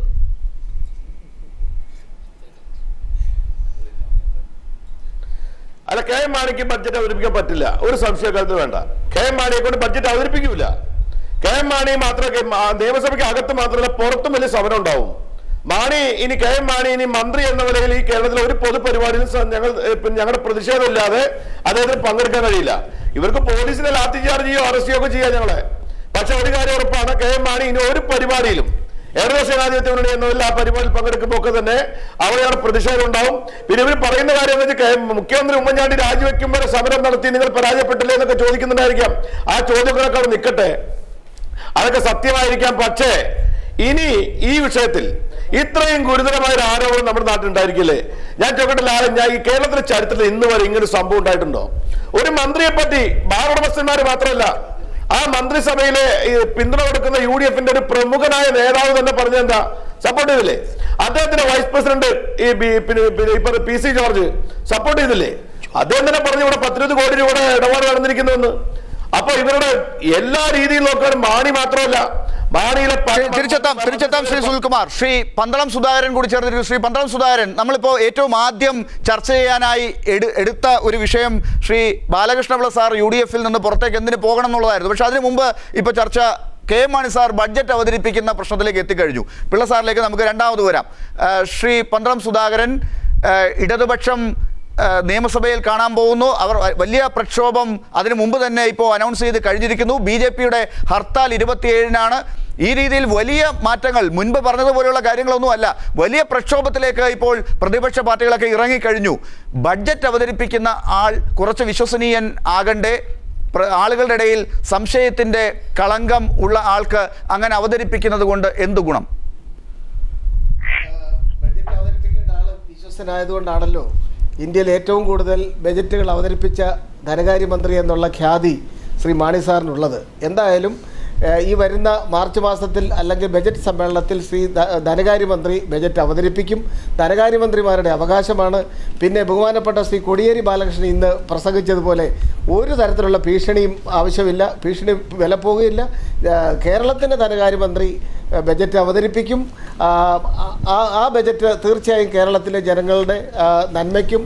ശ്രീ പന്തളം സുധാകരൻ, കേരളം ഭരിക്കുന്ന പാർട്ടിയുടെ വക്താവ് എന്നുള്ള നിലയ്ക്ക് താങ്കൾക്ക് ആ രീതിയിൽ പറയാനുള്ള എല്ലാ അവകാശവുമുണ്ട്. പക്ഷേ ജനങ്ങളുടെ വികാരം താങ്കൾ മനസ്സിലാക്കുന്നുണ്ടോ? ശ്രീ അജയ് തറയിൽ കഴിഞ്ഞ ദിവസം ആ വികാരം പുറത്തറിയിക്കാൻ നിർബന്ധിതനായി പോയിട്ടുണ്ട്. അത് അങ്ങേക്കറിയാം. അതിന് ശ്രീ KPCC പ്രസിഡന്റ് ഇന്ന് താക്കീത് നൽകി കഴിഞ്ഞു. പക്ഷേ ഇങ്ങനെയുള്ളൊരു പ്രശ്നമുണ്ട്. BJP-യെ പോലുള്ള ഒരു പാർട്ടി ഹർത്താൽ പ്രഖ്യാപിച്ചു. ഇടതുപക്ഷം ഫെബ്രുവരി 3 മുതൽ വലിയ പ്രക്ഷോഭങ്ങൾ പറഞ്ഞു കഴിഞ്ഞു. നിയമസഭയ്ക്കകത്ത് ബഡ്ജറ്റ് അവതരിപ്പിച്ചാൽ മുമ്പുണ്ടാകാത്ത കാര്യങ്ങൾ ഉണ്ടാകുമെന്നും പറഞ്ഞു കഴിഞ്ഞു. ജനങ്ങൾ പറയുന്നതൊന്നും അറിയുന്നില്ലേ അങ്ങേപ്പോലുള്ളവർ? അല്ല, എൻ്റെ സ്നേഹിതൻ ശ്രീ അജയ് തറയിൽ കഴിഞ്ഞ ദിവസം ഒരു ചാനലിൽ കൂടി പ്രകടിപ്പിച്ച ആ വികാരം അദ്ദേഹം തന്നെ ഇന്ന് പിൻവലിക്കുകയുണ്ടായി. അപ്പോൾ സാധാരണ പ്രകടിപ്പിക്കുന്ന വികാരം പിൻവലിക്കാൻ ബുദ്ധിമുട്ടാണെങ്കിലും നമ്മൾ പിൻവലിച്ചതായി നമ്മൾ അറിയുന്നു. അപ്പോൾ അദ്ദേഹം തന്നെ പറഞ്ഞു, ഞാൻ പറഞ്ഞു വന്നപ്പോൾ ഒരു സ്ലിപ്പ് ഓഫ് ദി ടങ് ഉണ്ടായതാണെന്ന്. അപ്പോൾ എന്തായാലും അതോടുകൂടി അത് അവിടെ അവസാനിച്ചിരിക്കുന്നു. ബജറ്റ് എന്തായാലും ധനകാര്യമന്ത്രി അവതരിപ്പിക്കുമെന്ന് മുഖ്യമന്ത്രിയും പറഞ്ഞിട്ടുണ്ട്. ഞങ്ങളുടെ ബഹുമാനപ്പെട്ട KPCC പ്രസിഡന്റ് VS സുധീരനും പറഞ്ഞിട്ടുണ്ട്. പിന്നെ പ്രതിപക്ഷ രാഷ്ട്രീയ പ്രസ്ഥാനത്തിൻ്റെ കടമയാണ് എപ്പോഴും ശക്തമായ ജനകീയ സമരങ്ങൾക്ക് നേതൃത്വം നൽകുക എന്നുള്ളതിൽ. അങ്ങനെ വലിയ സമരം, കാരണം നമ്മൾ തിരുവനന്തപുരം സെക്രട്ടേറിയറ്റിൽ ഏതാണ്ട് കേരളത്തിലെ മുഴുവൻ ഭാഗത്തുനിന്നും CPM പ്രവർത്തകന്മാരെ അണിനിരത്തിക്കൊണ്ട് ലക്ഷക്കണക്കിന് ആൾക്കാർ പങ്കെടുത്ത ഏറ്റവും വലിയൊരു പ്രക്ഷോഭം വരെ ഇവിടെ അതൊക്കെ കഴിഞ്ഞു. മുമ്പ് പല കാര്യങ്ങളിലും പ്രതിപക്ഷം പറഞ്ഞതൊന്നും അന്ന് രാജിവെപ്പിക്കാൻ ശ്രമിച്ചു, രാജിവെക്കാൻ നടന്നിട്ടുണ്ടാകില്ല. പക്ഷേ എന്നും ഒരുപോലെ തന്നെ എന്ന് കരുതിയിരിക്കുകയാണോ എന്നാണ് ചോദ്യം. അത് അങ്ങ് പറഞ്ഞു കഴിഞ്ഞു. അങ്ങനെയൊക്കെ വരാം. ശ്രീ മനോജ് കുമാർ, പെട്ടെന്നൊരു പ്രതികരണത്തിൽ ഈ ധനകാര്യമന്ത്രി അങ്ങിപ്പോൾ UDF-ലാണ് ഈ ദിവസം 22-ാം തീയതി, 28-ന് എന്ത് സംഭവിക്കുന്നുള്ളത് രണ്ടാമത്തെ കാര്യം. മറ്റന്നാൾ പിള്ള സാർ എന്താണ് തീരുമാനിക്കുക എന്നുള്ളത് രണ്ടാമത്തെ കാര്യം. പക്ഷേ ഇന്ന് UDF-ലെ കക്ഷിയായ താങ്കൾ എന്താണ് പറയുന്നത്? മാണി സാർ ബഡ്ജറ്റ് അവതരിപ്പിക്കണം എന്ന് തന്നെയാണോ? ഞാൻ വളരെ ചെറിയ കാര്യം പറയാം, പെട്ടെന്ന് അതിനൊരു മറുപടി. അതായത് മാണി സാറ് ധനകാര്യമന്ത്രിയായിരിക്കുമ്പോൾ തന്നെ കേരളത്തിലെ പ്രമുഖ ക്രിക്കറ്റ് താരമായ ശ്രീശാന്തിനെതിരെ ഒരു ആരോപണം വരികയും അതുമായി ബന്ധപ്പെട്ട് ശ്രീശാന്തിനെ ലോട്ടറി ടിക്കറ്റിലെ കേരളത്തിൻ്റെ പരസ്യത്തിൽ നിന്ന് വളരെ വളരെ കറിവേപ്പില എടുത്തു കളയുന്ന പോലെ അദ്ദേഹത്തെ എടുത്തു കളയുണ്ടായി. അതിനേക്കാളൊക്കെ വലിയൊരു ആരോപണം മാണി സാറിനെതിരെ, ആരോപണം സത്യസന്ധമോ അല്ലയോ എന്നുള്ളതൊക്കെ തെളിയിക്കപ്പെടേണ്ട വിഷയമാണ്. പക്ഷേ ഒരു ആരോപണം വന്ന ധനകാര്യമന്ത്രി ബഡ്ജറ്റ് അവതരിപ്പിക്കുകയോ ഇല്ലയോ എന്നുള്ളതിനേക്കാൾ ഉപരിയായി അദ്ദേഹം രാജിവെക്കേണ്ടതായിരുന്നു. കാരണം അദ്ദേഹത്തിനെതിരെ ഒരു ആരോപണം വരുമ്പോൾ അദ്ദേഹം ഇരിക്കുന്ന മന്ത്രിസഭ തന്നെ ഇത് അന്വേഷിക്കട്ടെ, ഞാനും കൂടി ഇരിക്കുന്ന മന്ത്രിസഭ അന്വേഷിക്കട്ടെ എന്ന് പറയുമ്പോൾ കേരളത്തിലെ ജനങ്ങൾ, അത് UDF-ഓ LDF-ഓ BJP-യോ എന്നുള്ളതൊന്നുമല്ല, നിഷ്പക്ഷമതികളായ ജനങ്ങളുടെ ഇടയിൽ ഒരു സംശയത്തിൻ്റെ തീർച്ചയായിട്ടും അതാണ് ആ ഉത്തരം അങ്ങ് പറഞ്ഞു കഴിഞ്ഞു. കേരള കോൺഗ്രസ് M നേതാവ് ശ്രീ ജോബ് മൈക്കിൾ ഇപ്പോൾ ടെലിഫോൺ ലൈനിൽ. ശ്രീ ജോബ് മൈക്കിൾ, ഇതാണ് UDF-ലുള്ള ഒരു കക്ഷിയുടെ നേതാവ് തന്നെ പറയുന്നത്. ജനങ്ങൾക്ക് മുമ്പിൽ ഒരു ധാർമ്മികതയില്ലേ, ഒരു തെളിയിക്കലിൻ്റെ ആവശ്യമില്ലേ? ബഡ്ജറ്റ് അവതരിപ്പിക്കുമ്പോൾ ആ ബഡ്ജറ്റ് തന്നെ വിറ്റു എന്നുള്ള രീതിയിൽ പ്രതിപക്ഷം ആരോപിക്കുന്ന ആളാണ് ശ്രീ KM മാണി സാർ. അത് സത്യമോ തെറ്റോ? പക്ഷേ ആളുകൾ ആ ബഡ്ജറ്റ് അവതരണത്തെ എങ്ങനെ നോക്കിക്കാണുമെന്ന് നിങ്ങൾ ചർച്ച ചെയ്യുന്നുണ്ടോ ശ്രീ ജോബ് മൈക്കിൾ? UDF-ലെ ഒരു നേതാവ് എന്ന് പറഞ്ഞാൽ UDF-ൽ നിന്ന് പുറത്താക്കപ്പെട്ട ആക്കപ്പെടുന്ന ഒരു പാർട്ടിയുടെ നേതാവാണ് സംസാരിക്കുന്നത്. അത് എപ്പോഴും തീരുമാനിച്ചു ശ്രീ ജോബ് മൈക്കിൾ? UDF-ൽ നിന്ന് പുറത്താക്കാൻ എപ്പോൾ തീരുമാനിച്ചു?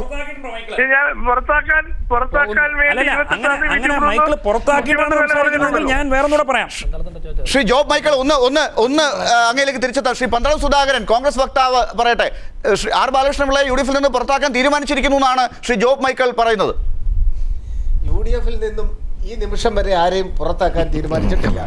ബഹുമാനപ്പെട്ട മുഖ്യമന്ത്രി തന്നെ പറയുന്നത് 28-ാം തീയതി നടക്കുന്ന ഉന്നതാധികാര സമിതി ആണ് ഇത് സംബന്ധിച്ച് തീരുമാനമെടുക്കേണ്ടത്. ശ്രീ ജോബ് മൈക്കിൾ അതുവരെയെങ്കിലും കാത്തിരിക്കണ്ടേ?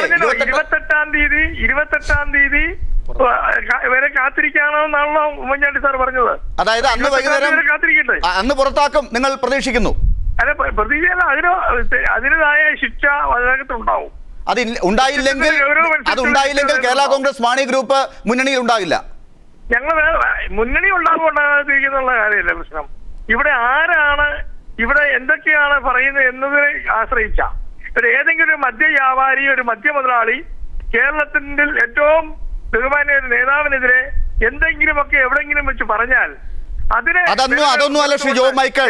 ആ മദ്യ മുതലാളി അതിന്റെ തെളിവുകൾ കൊടുത്തു കഴിഞ്ഞു. അത് തെളിവുകൾ ജനങ്ങളുടെ മുമ്പിലുണ്ട്, ശബ്ദരേഖയുണ്ട്. അതിനെക്കുറിച്ച് ഏത് അന്വേഷണത്തിനും തയ്യാറാണെന്ന് അദ്ദേഹം കഴിഞ്ഞ 82 ദിവസമായി പറഞ്ഞുകൊണ്ടിരിക്കുന്നു. ആ മദ്യ മുതലാളി ഇപ്പോഴും ഒരു പരിക്കുമില്ലാതെ, പോലീസിന്റെ ഒരു പ്രൊട്ടക്ഷൻ പോലും ഇല്ല, അങ്ങനെ പോലും പോലീസ് അതിന്റെ അടുത്തുകൂടെ പോകുന്നില്ല. അങ്ങനെയുള്ള ഒരവസ്ഥയിൽ ശ്രീ ബിജു രമേശ് ഇപ്പോഴും ഉണ്ട്. ആ ബിജു രമേശിനോട് UDF-ലെ പ്രമുഖ നേതാവ് ശ്രീ ആർ ബാലകൃഷ്ണപിള്ള പറഞ്ഞത് വേറൊരു 21 കോടിയുടെ കഥയാണ്. ഇതൊക്കെ ഉള്ളപ്പോൾ ബഡ്ജറ്റ് അവതരിപ്പിക്കാൻ പോകുന്നു. ആ ബഡ്ജറ്റ് തന്നെ ഉണ്ടാക്കാൻ പോകുന്നത് ബേക്കറി മുതലാളിമാർക്കും മറ്റ് സ്വർണ്ണ മുതലാളിമാർക്കും മറ്റുള്ള മുതലാളിമാർക്കും ഒക്കെ എന്തൊക്കെ ആനുകൂല്യങ്ങൾ കൊടുക്കാൻ പോകുന്നു മാണിസാർ എന്നുള്ള ഒരു ആരോപണം മറ്റുള്ള ഭാഗത്ത് നിൽക്കുമ്പോഴാണ് ധാർമ്മികതയില്ലേ, ഞാനിത് അവതരിപ്പിക്കുന്നില്ല, അന്വേഷിച്ച് തെളിയിക്കട്ടെ, കേരള കോൺഗ്രസ് എം ശുദ്ധികലശം നടത്തി പുറത്തേക്ക് വരും എന്ന് പറയേണ്ട ധാർമ്മികതയില്ലേ മാണിസാറിന്? ഒറ്റ കാര്യം പറയട്ടെ, ഒരു മദ്യ രാജാവ്, അദ്ദേഹത്തിന് ഉണ്ടായ വ്യവസായത്തിന്റെ നഷ്ടം രാഷ്ട്രീയ പാർട്ടികളെ മേൽ കെട്ടിച്ചമച്ചുകൊണ്ട് ആ മദ്യ മുതലാളിമാർക്ക് ഓശാന പാടിക്കൊണ്ട് നിൽക്കുന്ന ഇവിടുത്തെ രാഷ്ട്രീയ BJP ഉൾപ്പെടെ CPM ഉൾപ്പെടെ ഇവിടെ ആ മദ്യ മുതലാളിക്ക് ഓശാന പാടിക്കൊണ്ട് നിൽക്കുന്നു. നിങ്ങൾ ചരിത്രം ആലോചിക്കണം. വിജയ രമേശ് ആരാണ്? വിജയ രമേശ് രീതിയിലാണ് ആളുകളുടെ മുമ്പിൽ ഇത് പറയുന്നത്? ശ്രീ ജോബ് മൈക്കിൾ, അങ്ങ് പറയുന്ന കാര്യങ്ങൾക്ക് ഒരു ശബ്ദരേഖയുടെ പോലും സാക്ഷ്യമില്ല. ഇപ്പോ ശ്രീ ബിജു രമേശ് പറയുന്നതിന് അതിനൊക്കെ സാക്ഷ്യമുണ്ട്. ബിജു രമേശിന് ശബ്ദരേഖ എന്ന് പറയുന്നത് 31/12/2014 ഉണ്ടാക്കിയതാ. ഈ കഴിഞ്ഞ ഡിസംബർ മാസം ഈ 31-ാം തീയതി ഉണ്ടാക്കിയ ശബ്ദരേഖയാണ്. ആ ശബ്ദരേഖ എങ്ങനെയാണ് നിലനിൽപ്പുള്ളത്? അതൊക്കെ എഡിറ്റ് ചെയ്ത് അദ്ദേഹത്തിന്റെ സ്റ്റുഡിയോയിൽ എഡിറ്റ് ചെയ്ത് അദ്ദേഹം തന്നെ അത് 2.5 മണിക്കൂർ. ശ്രീ വി വി രാജേഷ്, നിങ്ങൾ ഹർത്താൽ നടത്താൻ പോകുന്നത് ഈ 31-ാം തീയതി ഡിസംബർ 31-നൊക്കെ ഉണ്ടാക്കിയ ശബ്ദരേഖയുടെ അടിസ്ഥാനത്തിലാണോ? ഞങ്ങൾ ഹർത്താൽ നടത്താൻ പോകുന്നത് 28 വർഷമായി കഴിഞ്ഞ 10 ബഡ്ജറ്റ് ഇത്രയും വലിയ ഒരു തട്ടിപ്പ് നടത്തുന്ന ഒരു വ്യക്തിയാണല്ലോ ഈ കേരളത്തിൽ അവതരിപ്പിച്ചത് എന്നുള്ളതിലുള്ള ആശങ്കയിലാണ് ഞങ്ങൾ ഹർത്താൽ നടത്താൻ പോകുന്നത്. ശ്രീ ജോബ് മൈക്കിളിന് ഇപ്പോൾ ബിജു രമേശിനെ കുറിച്ച് ഒരു മാന്യതയില്ല. നിങ്ങളുടെ പാർട്ടി നടത്തുന്ന പണം അദ്ദേഹത്തിൻ്റെതാ. പെട്ടിയിൽ എണ്ണി കാറിൽ നിന്നും വീടിനകത്തുകൊണ്ട് വാങ്ങിച്ചപ്പോഴേക്കും അദ്ദേഹം ഈശ്വരനായിരുന്നു. അത് വിളിച്ചു പറഞ്ഞപ്പോഴേക്കും അങ്ങനെ അല്ലെങ്കിൽ പിന്നെ നിങ്ങളുടെ ചീഫ് ഇപ്പം എന്തിനാ താണ് കേണ് കരഞ്ഞ് ബിജുവിനോട് ഫോണിലൂടെ ആവശ്യപ്പെട്ടത് മാണിസാറിനെ സംരക്ഷിക്കണമെന്ന്? കുറച്ചെങ്കിലും പണം വാങ്ങിക്കഴിഞ്ഞാൽ നന്ദി വേണം. ഞാൻ ചോദിക്കട്ടില്ലേ, ഈ പ്രീ ബഡ്ജറ്റ് ഡിസ്കഷൻ എന്നുള്ള സാധനം എന്തിനാ കൊണ്ടുവന്നത്? ബഡ്ജറ്റ് അവതരിപ്പിക്കുന്നതിന് മുമ്പ് പ്രീ ബഡ്ജറ്റ് ഡിസ്കഷൻ നടത്തണമെന്ന് എവിടെയെങ്കിലും പറഞ്ഞിട്ടുണ്ടോ? ഏതെങ്കിലും ഒരു ആക്ടിലോ ഭരണഘടനയിലോ പറഞ്ഞിട്ടുണ്ടോ? എന്തിനു വേണ്ടിയാ? കച്ചവടക്കാർ അത് ചെയ്യാം. അതിപ്പോ കേന്ദ്രത്തിൽ BJP ധനകാര്യമന്ത്രി നടത്തിയാലും കുഴപ്പമില്ല, കാര്യങ്ങൾ അറിയാലോ, അത് പഠിക്കാൻ വേണ്ടിയാകാം. പ്രീ ബഡ്ജറ്റ് ചർച്ച എന്ന് പറഞ്ഞാൽ സ്വാഭാവികമാണ്. വ്യത്യസ്തമായ മേഖലയിലുള്ള വിദഗ്ധന്മാരുമായി ചർച്ച ചെയ്യുന്നത് അല്ല, കച്ചവടം. പക്ഷേ അത് പ്രശ്നമുണ്ട്. അത് ചെയ്യാം, അത് ചെയ്യേണ്ട രീതി ചെയ്തിട്ടില്ല എന്നാണ് ഇപ്പൊ തെളിഞ്ഞിരിക്കുന്നത്. ബഹുമാനപ്പെട്ട പന്തളം, ഞാൻ പറയുന്നത് വിദഗ്ധന്മാരായി നിങ്ങൾ ചർച്ച നടത്തിക്കോളൂ. നിങ്ങൾ എന്തിന് കച്ചവടക്കാരുമായി ചർച്ച നടത്തണം? ടെക്സ്റ്റൈൽസുകാരെ വിളിക്കുന്നു, കോഴി കച്ചവടക്കാരെ വിളിക്കുന്നു, ആഗ്രി കച്ചവടക്കാരെ വിളിക്കുന്നു, ഇനി സ്വർണ്ണക്കാരെ വിളിക്കുന്നു, ഭിക്ഷക്കാരെ ഒഴിച്ച് ബാക്കി നാട്ടിലുള്ള എല്ലാവരെയും വിളിച്ച് ചർച്ച നടത്തുന്നു. അവരുടെയും കൂടെ ആവശ്യങ്ങളും അവരുടെയും ഒക്കെ പരാതി പരിഹരിക്കണം. കച്ചവടക്കാർ വന്ന് എന്താ പറയാൻ പോകുന്നത്? നികുതി കുറയ്ക്കണമെന്നാണല്ലോ. നികുതി കുറയ്ക്കണമെന്നാണല്ലോ അവർ പറയാൻ പോകുന്നത്. അതിനുവേണ്ടി എന്തിനാ അവരെ വിളിക്കുന്നത്? അവരെ വിളിച്ചിരുത്തിയിട്ട് ഞാൻ ഇത്രത്തോളം നികുതി കൂട്ടാൻ പോകുന്നു, നിങ്ങൾ എനിക്ക് തരാനുള്ളത് നേരത്തെ ആണെങ്കിൽ ഇന്ത്യ ഇൻഡിവിജ്വൽസിനെ വിളിക്കുമായിരുന്നു. ഇപ്പോൾ എന്തിനാ അസോസിയേഷനെ വിളിക്കുന്നത്? കാരണം ഞാൻ കൂട്ടിക്കഴിഞ്ഞാൽ ഉണ്ടാകാൻ പോകുന്ന മൊത്തം സംസ്ഥാനത്ത് ഉണ്ടാകാൻ പോകുന്ന ഇമ്പാക്ട് നോക്കിയിട്ട് കിട്ടുന്ന എമൗണ്ടിന്റെ വലിപ്പം കൂട്ടിയായി ഇപ്പോൾ അസോസിയേഷനെ വിളിക്കുന്നത്. സാമ്പത്തിക വിദഗ്ധർക്ക് പകരം ഇത്തരം കച്ചവടക്കാരെ വിളിക്കുന്നു. ശ്രീ അജിത് കുമാർ, അതിനകത്തൊരു കാര്യം ഇല്ലേ? അതായത് ഈ പറഞ്ഞ ബേക്കറി മുതലാളിമാർ, സ്വർണ്ണ മുതലാളിമാർ അല്ലെങ്കിൽ ബാർ മുതലാളിമാർ, ഇവരെയൊക്കെ അവരിൽ നിന്നൊക്കെ കാര്യങ്ങൾ വാങ്ങിക്കൊണ്ട് ടാക്സ് കുറയ്ക്കുകയോ അല്ലെങ്കിൽ മറ്റൊരു രീതിയിലുള്ള ലൈസൻസുകളിൽ വ്യത്യാസങ്ങൾ വരുത്തുകയോ ഒക്കെ ചെയ്യുന്നത് വഴി ബഡ്ജറ്റ് തന്നെ ഒരു തരത്തിൽ മാനിപ്പുലേറ്റ് ചെയ്യുന്ന അവസ്ഥ, ഇതാണ് പ്രതിപക്ഷം ആരോപിക്കുന്നത്. ആ രീതിയിൽ ചെയ്തിട്ടുണ്ടെങ്കിൽ ജനങ്ങളാണ് അതിന്റെ ശിക്ഷ അനുഭവിച്ചുകൊണ്ടിരുന്നത് ഇത്രയും കാലം. ആ ചോദ്യം ഇതുവരെ ആരും ചോദിച്ചു തുടങ്ങിയിട്ടില്ല. അല്ല, ഇതിനകത്ത് പ്രശ്നം ഈ ബജറ്റ് അവതരിപ്പിക്കുന്നതിന് മുമ്പ് ചർച്ച നടത്തി എല്ലാവരും പ്രീ ബജറ്റ് ചർച്ച LDF UDF നടത്തിയിട്ടുണ്ട് കുറേ കാലമായി. ആ ബജറ്റ് ചർച്ചയിൽ കോഴ വാങ്ങിക്കൊണ്ട് ടാക്സ് എക്സംഷൻ കൊടുക്കുന്നുണ്ടോ എന്നുള്ളതാണ് പ്രശ്നം. അതുകൊണ്ട് അത് കൊടുക്കുന്നുണ്ടാകാം, അതിൻ്റെ തെളിവുകളിലേക്കാണ് ഇപ്പോൾ പ്രശ്നം വന്നിരിക്കുന്നത്. ഇവിടെ ശ്രീ KM മാണിക്കെതിരെ ബിജു രമേശൻ ഉന്നയിച്ച ആരോപണങ്ങൾക്ക് ഒരു ശബ്ദരേഖയുടെ പിൻബലമുണ്ട്. ആ ശബ്ദരേഖയുടെ പിൻബലം എന്നത് മാണി സാറിന് കാശ് കൊടുത്തു എന്ന് പറയുന്നവരുടെ ശബ്ദമാണ് അതിനകത്തുള്ളത്. അതിൽ മാണി സാർ നേരിട്ട് പങ്കാളിയല്ല. അപ്പോൾ ശബ്ദരേഖയുടെ പിൻബലം ബിജു രമേശനുണ്ടെങ്കിലും മാണി സാറ് രാജിവെക്കുന്നതിന് മാണി സാർ നേരിട്ട് അതിനകത്ത് ഇടപെട്ടു എന്നതിന് ഉള്ള ശബ്ദരേഖയുടെ പിൻബലം ഇതുവരെയില്ല. പക്ഷെ അത് തെളിയിക്കേണ്ട സ്ഥലത്ത് കോടതിയിലാണ് അതൊക്കെ പറയേണ്ടത്. പക്ഷേ ധാർമ്മികത അല്ലേ ധാർമ്മികത ഓരോ വ്യക്തികളുടെ ഞാൻ പറയാം. അപ്പോൾ ഇവിടെ മാണി സാറിന് ഇതിനകത്ത് ഒരു പ്രശ്നം വരാൻ പോകുന്നത് ശ്രീ KM മാണിയുടെ ശബ്ദം ബിജു രമേശൻ്റെ കയ്യിൽ ഉണ്ടെന്നാണ് അദ്ദേഹം പറയുന്നത്.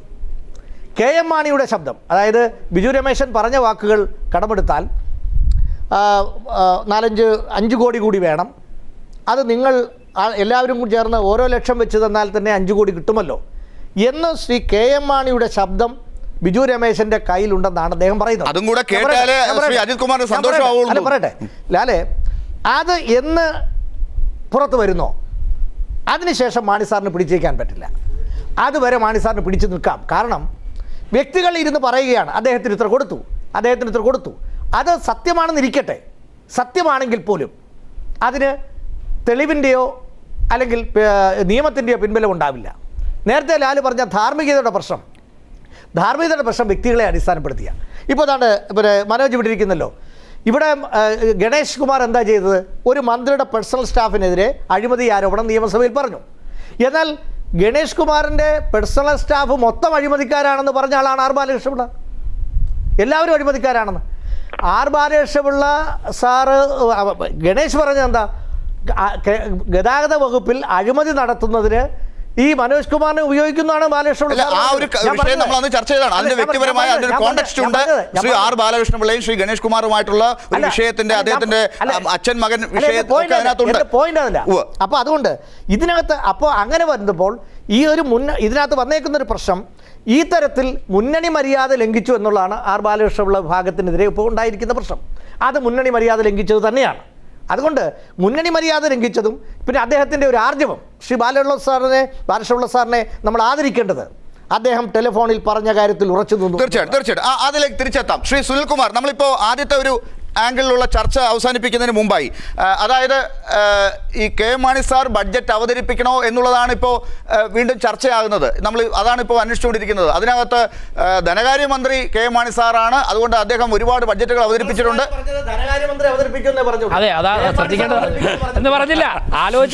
സുധാകരൻ സാർ, നിങ്ങൾ ഭയങ്കര ബുദ്ധിമാന്മാരാണല്ലോ. നിങ്ങളുടെ പാർട്ടി ശ്രീ മുഖ്യമന്ത്രി തന്നെ ബാർക്കോഴ വിവാദം ഉണ്ടായതിന് ശേഷം കണ്ടിട്ടില്ല എന്നാണ് പറയുന്നത് ബാലകൃഷ്ണപിള്ള സാറിന്. അപ്പൊ ഇങ്ങനെ വാക്കുകളാണോ ബാലകൃഷ്ണപിള്ള സാർ പറഞ്ഞത്?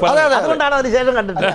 ബജറ്റ് അവതരിപ്പിക്കേണ്ടത് ഇറിഗേഷൻ വകുപ്പ് മന്ത്രി അല്ലല്ലോ, ധനമന്ത്രിയാണ്. അതാണ് ഞാൻ പറഞ്ഞത്. ധനകാര്യ വകുപ്പ് മന്ത്രി എന്ന് പറയട്ടെ എന്ന് പറയൂ. ധനകാര്യമന്ത്രി KM മാണി സാർ അവതരിപ്പിക്കും. ധനകാര്യമന്ത്രി KM മാണി സാർ എന്നുള്ള ടൈറ്റിൽ പറയാൻ പറ്റുന്ന അവസ്ഥയിൽ അദ്ദേഹം ഉണ്ടെങ്കിൽ അദ്ദേഹം അവതരിപ്പിക്കും. ശ്രീ VS സുനിൽകുമാർ, ധനകാര്യമന്ത്രി ശ്രീ KM മാണി സാർ ഉണ്ടെങ്കിൽ അവതരിപ്പിക്കുമെന്ന് വേണമെങ്കിൽ വ്യാഖ്യാനിക്കാം. ഇല്ല, Shri KM Mani sir budget അവതരിപ്പിച്ചാൽ എന്താണ് കുഴപ്പം? ശ്രീ VS സുനിൽകുമാർ,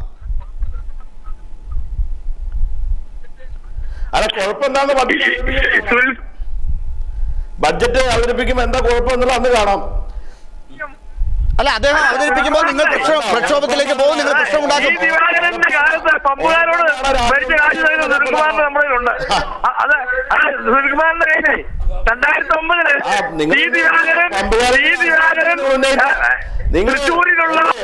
എന്റെ സുഹൃത്തെ, നിങ്ങളുടെ ഗവൺമെന്റ് നിങ്ങള് പമ്പുകാരുടെ കാര്യമോ നിങ്ങൾ ഏത് ഉമ്മാക്കി കാണിച്ചാൽ നിങ്ങൾ ഞങ്ങളെ പേടിപ്പിക്കണ്ട.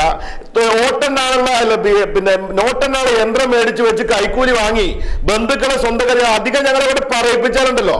കെ.എം. മാണിയുടെ അധികം പറയിപ്പിക്കാൻ തുടങ്ങി കഴിഞ്ഞാൽ ഞങ്ങൾ പറയേണ്ടതെന്ന് വയ്ക്കുന്ന പല കാര്യം ഞങ്ങൾ പറയും. ആവശ്യമില്ല പറയിപ്പിക്കരുത്. ശ്രീ ജോബ് മൈക്കിൾ, നിങ്ങൾ ആവശ്യമില്ലാത്ത കാര്യങ്ങൾ പറയിപ്പിക്കരുത്. കെ.എം. മാണി സാർ തന്നെ നിങ്ങളോട് പറഞ്ഞിരിക്കുന്നത് അധികം ആളുകളെ പ്രകോപിപ്പിക്കരുത് എന്നാണ്. പ്രകോപിപ്പിച്ച് നിങ്ങൾ വെറുതെ ആവശ്യമില്ലാത്ത ഇത് അടി വാങ്ങിച്ച് പിടിക്കരുത്. ശ്രീ ജോബ് മൈക്കിൾ, ആ ടെലിഫോൺ ലൈനിൽ ആണ് ചെറിയ പ്രശ്നമുള്ളത്. ശ്രീ വി വി രാജേഷ്, നിങ്ങൾ എന്തുകൊണ്ടാണ് ഈ 27-ാം തീയതി ഹർത്താൽ എന്നുള്ളത് താങ്കൾ പൂർത്തിയാക്കിയില്ല ആ കാര്യം? ശ്രീ ജോബ് മൈക്കിൾ, നിങ്ങൾ ആളുകളെ പ്രകോപിപ്പിക്കുകയാണ് ഇപ്പോ. ഒരു ടി വി ചാനൽ കയറിയിരുന്ന എന്ത് തോന്നിവാസവും പറയാമെന്ന് പറഞ്ഞാൽ പറ്റുമോ? അങ്ങനെയാണോ ഒരു കാര്യം? അങ്ങനെയാണോ കാര്യം? ടി വി ചാനൽ കയറിയിരുന്ന എന്ത് തോന്നിവാസം പറയാന്നോ? ശ്രീ ജോബ് മൈക്കിൾ, ഇത് എന്താണ് നിങ്ങൾക്ക് പറയാനുള്ളത്? കെ മാണി സാർ ഒരു അബ്കാരി ഒരു കള്ള് വ്യവസായി ഒരാൾക്ക് ഒരു ആരോപണം പറഞ്ഞാൽ ഉടൻ തന്നെ അതിനെ പിടിച്ചു വരുന്ന 82 ദിവസമായിട്ട് ഒരു തെളിവും കൊടുക്കാതിരുന്ന അബ്കാരി മുതലാളി, ഒരു കള്ള് വ്യവസായി. വിട്ടേക്കൂ. ഞാൻ വേറെ 2 ഉദാഹരണങ്ങൾ പറയാം. ബിജു രമേശിനെ വിട്ടേക്കൂ. കാരുണ്യ ബെനവലന്റ് ഫണ്ട് നിങ്ങൾ ആദ്യം പറഞ്ഞു സർക്കാർ ആശുപത്രികളിലെ പാവപ്പെട്ട രോഗികൾക്കെന്ന്. നിങ്ങൾ ഇന്ന് കേരളത്തിലെ 80 സ്വകാര്യ ആശുപത്രികൾക്ക് അത് കൊടുക്കുന്നു. 25,000 രൂപയുടെ ചികിത്സ കഴിഞ്ഞിട്ട് സ്വകാര്യ ആശുപത്രികൾ 2.5 ലക്ഷം രൂപയുടെ ബില്ല് കൊടുക്കുന്നു. നിങ്ങൾ 2.5 ലക്ഷം രൂപയും സാങ്ഷൻ ചെയ്യുന്നു. 20 ആശുപത്രികൾ 1 ലക്ഷം രൂപ നിങ്ങളുടെ പാർട്ടി ഫണ്ടിലേക്ക് തരുന്നു. എന്തുകൊണ്ടാണ് തീരുമാനം മാറ്റി? സർക്കാർ ആശുപത്രികൾക്കുമെന്ന് ആയിരക്കണക്കിന് ലക്ഷക്കണക്കിന് 14 ജില്ലയിലുമുള്ള പാവപ്പെട്ട ക്യാൻസർ രോഗികളും രോഗികളും വൃക്കരോഗികളും ഈ ഫണ്ട് ഉപയോഗിച്ച് ചികിത്സിച്ച് അവരുടെ ജീവിതമാർഗം രക്ഷ നേടുമ്പോൾ അതിനെതിരെ നിങ്ങൾ ആരോപണം പറയാൻ നിങ്ങൾ കല്ലുമണ ചെയ്യും. ഒരു കാരണവശാലും ഇങ്ങനൊന്നുമല്ല. ഏതെങ്കിലും മീഡിയയിൽ മുമ്പിൽ വന്നിരുന്നുകൊണ്ട് ശ്രീ വി എസ് സുനിൽകുമാർ, താങ്കൾ കൂടി പറയൂ. ഈ പറഞ്ഞതുപോലെ ബേക്കറി മുതലാളിമാർ, സ്വർണ്ണ മുതലാളിമാർ, അതുപോലെയുള്ള ബാക്കിയുള്ള ആളുകൾ ഏതൊക്കെ കച്ചവടം നടത്തുന്ന ആളുകളുണ്ടോ അവരെയൊക്കെ ഈ രീതിയിൽ പീഡിപ്പിച്ചിട്ടുണ്ടെങ്കിൽ ആ കാര്യങ്ങൾ പുറത്തു ഇതാണ് നിങ്ങൾക്ക് ഞാൻ ചോദിക്കുന്നത്. ഈ അവതരിപ്പിക്കുന്ന ആൾക്ക് പോലും അറിയാം. ഞാൻ പറയട്ടെ, എന്നോടാണ് ചോദ്യം, നിങ്ങളോടല്ല, എന്നോടാണ്. ശ്രീ സുനിൽകുമാർ പറയൂ. ശ്രീ ജോബ് മൈക്കിൾ അങ്ങയിലേക്ക് വരാൻ പിന്നീട്. കാരുണ്യ ബെനവലന്റ് ഫണ്ടിന്റെ പേരിൽ മാണിക്കെതിരെ ആരോപണം ഉന്നയിക്കാൻ ഒരുക്കവല്ല. എനിക്ക് തെളിവില്ല. ഞാൻ കെ.എം. മാണി എന്തെങ്കിലും നല്ല കാര്യം ചെയ്തിട്ടുണ്ടെങ്കിൽ കാരുണ്യ എന്ന് പറഞ്ഞ ഒരാളാണ് ഞാൻ. പക്ഷെ ഒരു കാര്യം ഞാൻ പറയാം, അത് വിട്ടേക്ക്. നിങ്ങൾ അതുകൊണ്ട് മാത്രം നിങ്ങളൊരു ധർമ്മപ്രവൃത്തി നടത്തി, എല്ലാ തട്ടിപ്പ് നടത്തിയ ശേഷം വേറെ ധർമ്മപ്രവൃത്തി നടത്തി എന്നുള്ളത് മാത്രം രക്ഷപ്പെടാൻ പോകുന്നില്ല. ഇവിടെ നിയമസഭയിൽ ഞാൻ മാണി ബഡ്ജറ്റ് വിറ്റ് കാശാക്കി എന്ന് ഉന്നയിച്ച ആളാണ്. അപ്പൊ മാണി സാർ എണീറ്റ് ചോദിച്ചു, ഇത് പുറത്ത് പറയാമോ ചോദിച്ചു. ഞാൻ പുറത്തും പറഞ്ഞു. അല്ല, ഞാൻ പറയട്ടെ, പുറത്ത് പറഞ്ഞിട്ടും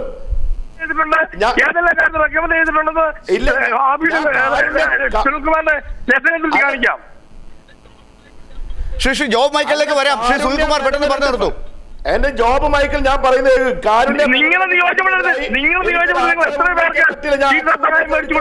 തെളിവില്ല. ഇങ്ങനെ മനുഷ്യനെ ക്രൂശിക്കാമോ? ഇങ്ങനെ ഇത്ര നല്ല കാര്യങ്ങൾ ചെയ്യുന്ന ഇത്രയും നല്ല കാര്യങ്ങൾ ചെയ്ത കെ.എം. മാണിയെ പോലുള്ള നേതാവിനെ ആത്മഹത്യക്ക് അറിയിരുന്നാൽ ഏതെങ്കിലും അബ്കാരി മുതലാളി പറഞ്ഞു എന്ന് പറഞ്ഞാൽ ഉടൻ തന്നെ അബ്കാരി മുതലാളിയെ നേതാവാക്കിക്കൊണ്ട് തിരിച്ചെത്താം. ശ്രീ ജോബ് മൈക്കിൾ, ശ്രീ വി എസ് സുനിൽകുമാർ തിരിച്ചെത്താം. പക്ഷെ നമുക്കൊരു ഇടവേളയിലേക്ക് പോകേണ്ടതുണ്ട്. പക്ഷെ അതിന് മുമ്പ് പെട്ടെന്ന് ഒരു 30 സെക്കൻഡിൽ ശ്രീ പന്തളം ഒന്ന് ഇതിന് മറുപടി. കാരണം ഇത്രയധികം ഇടതുപക്ഷം ഒറ്റക്കെട്ടായി BJP ഇപ്പൊ അവരും തുടങ്ങിയിരിക്കുന്നു. പല രീതിയിൽ ജനങ്ങളും ചോദിച്ചു തുടങ്ങിയിരിക്കുന്നു. ഇങ്ങനെ ഓരോ വിഷയത്തിലും എന്തെങ്കിലുമൊക്കെ നടന്നിട്ടുണ്ടോ എന്നുള്ള സംശയത്തിലാണ് ജനങ്ങൾ. അങ്ങനെയുള്ളവർ തന്നെ ബഡ്ജറ്റ് അവതരിപ്പിക്കണമെന്ന വാശി എന്തിനാണ്? വാശിപ്പുറത്ത് കാര്യങ്ങൾ നടത്താനുള്ളതാണോ? ധാർമ്മികത തന്നെ കൊണ്ടുപോകണ്ടേ? നിങ്ങളൊക്കെ അത് ഉയർത്തിപ്പിടിക്കുന്ന ആളുകളല്ലേ ശ്രീ പന്തളം? ഇവിടെ യാതൊരു വാശിയുമില്ല. ഗവൺമെൻറ് അതിൻ്റെ നിയമാനുസൃതമായ നടപടി എന്നുള്ള നിലയിൽ തന്നെയാണ് ബജറ്റ് സമ്മേളനത്തെ അഭിമുഖീകരിക്കാൻ പോകുന്നത്.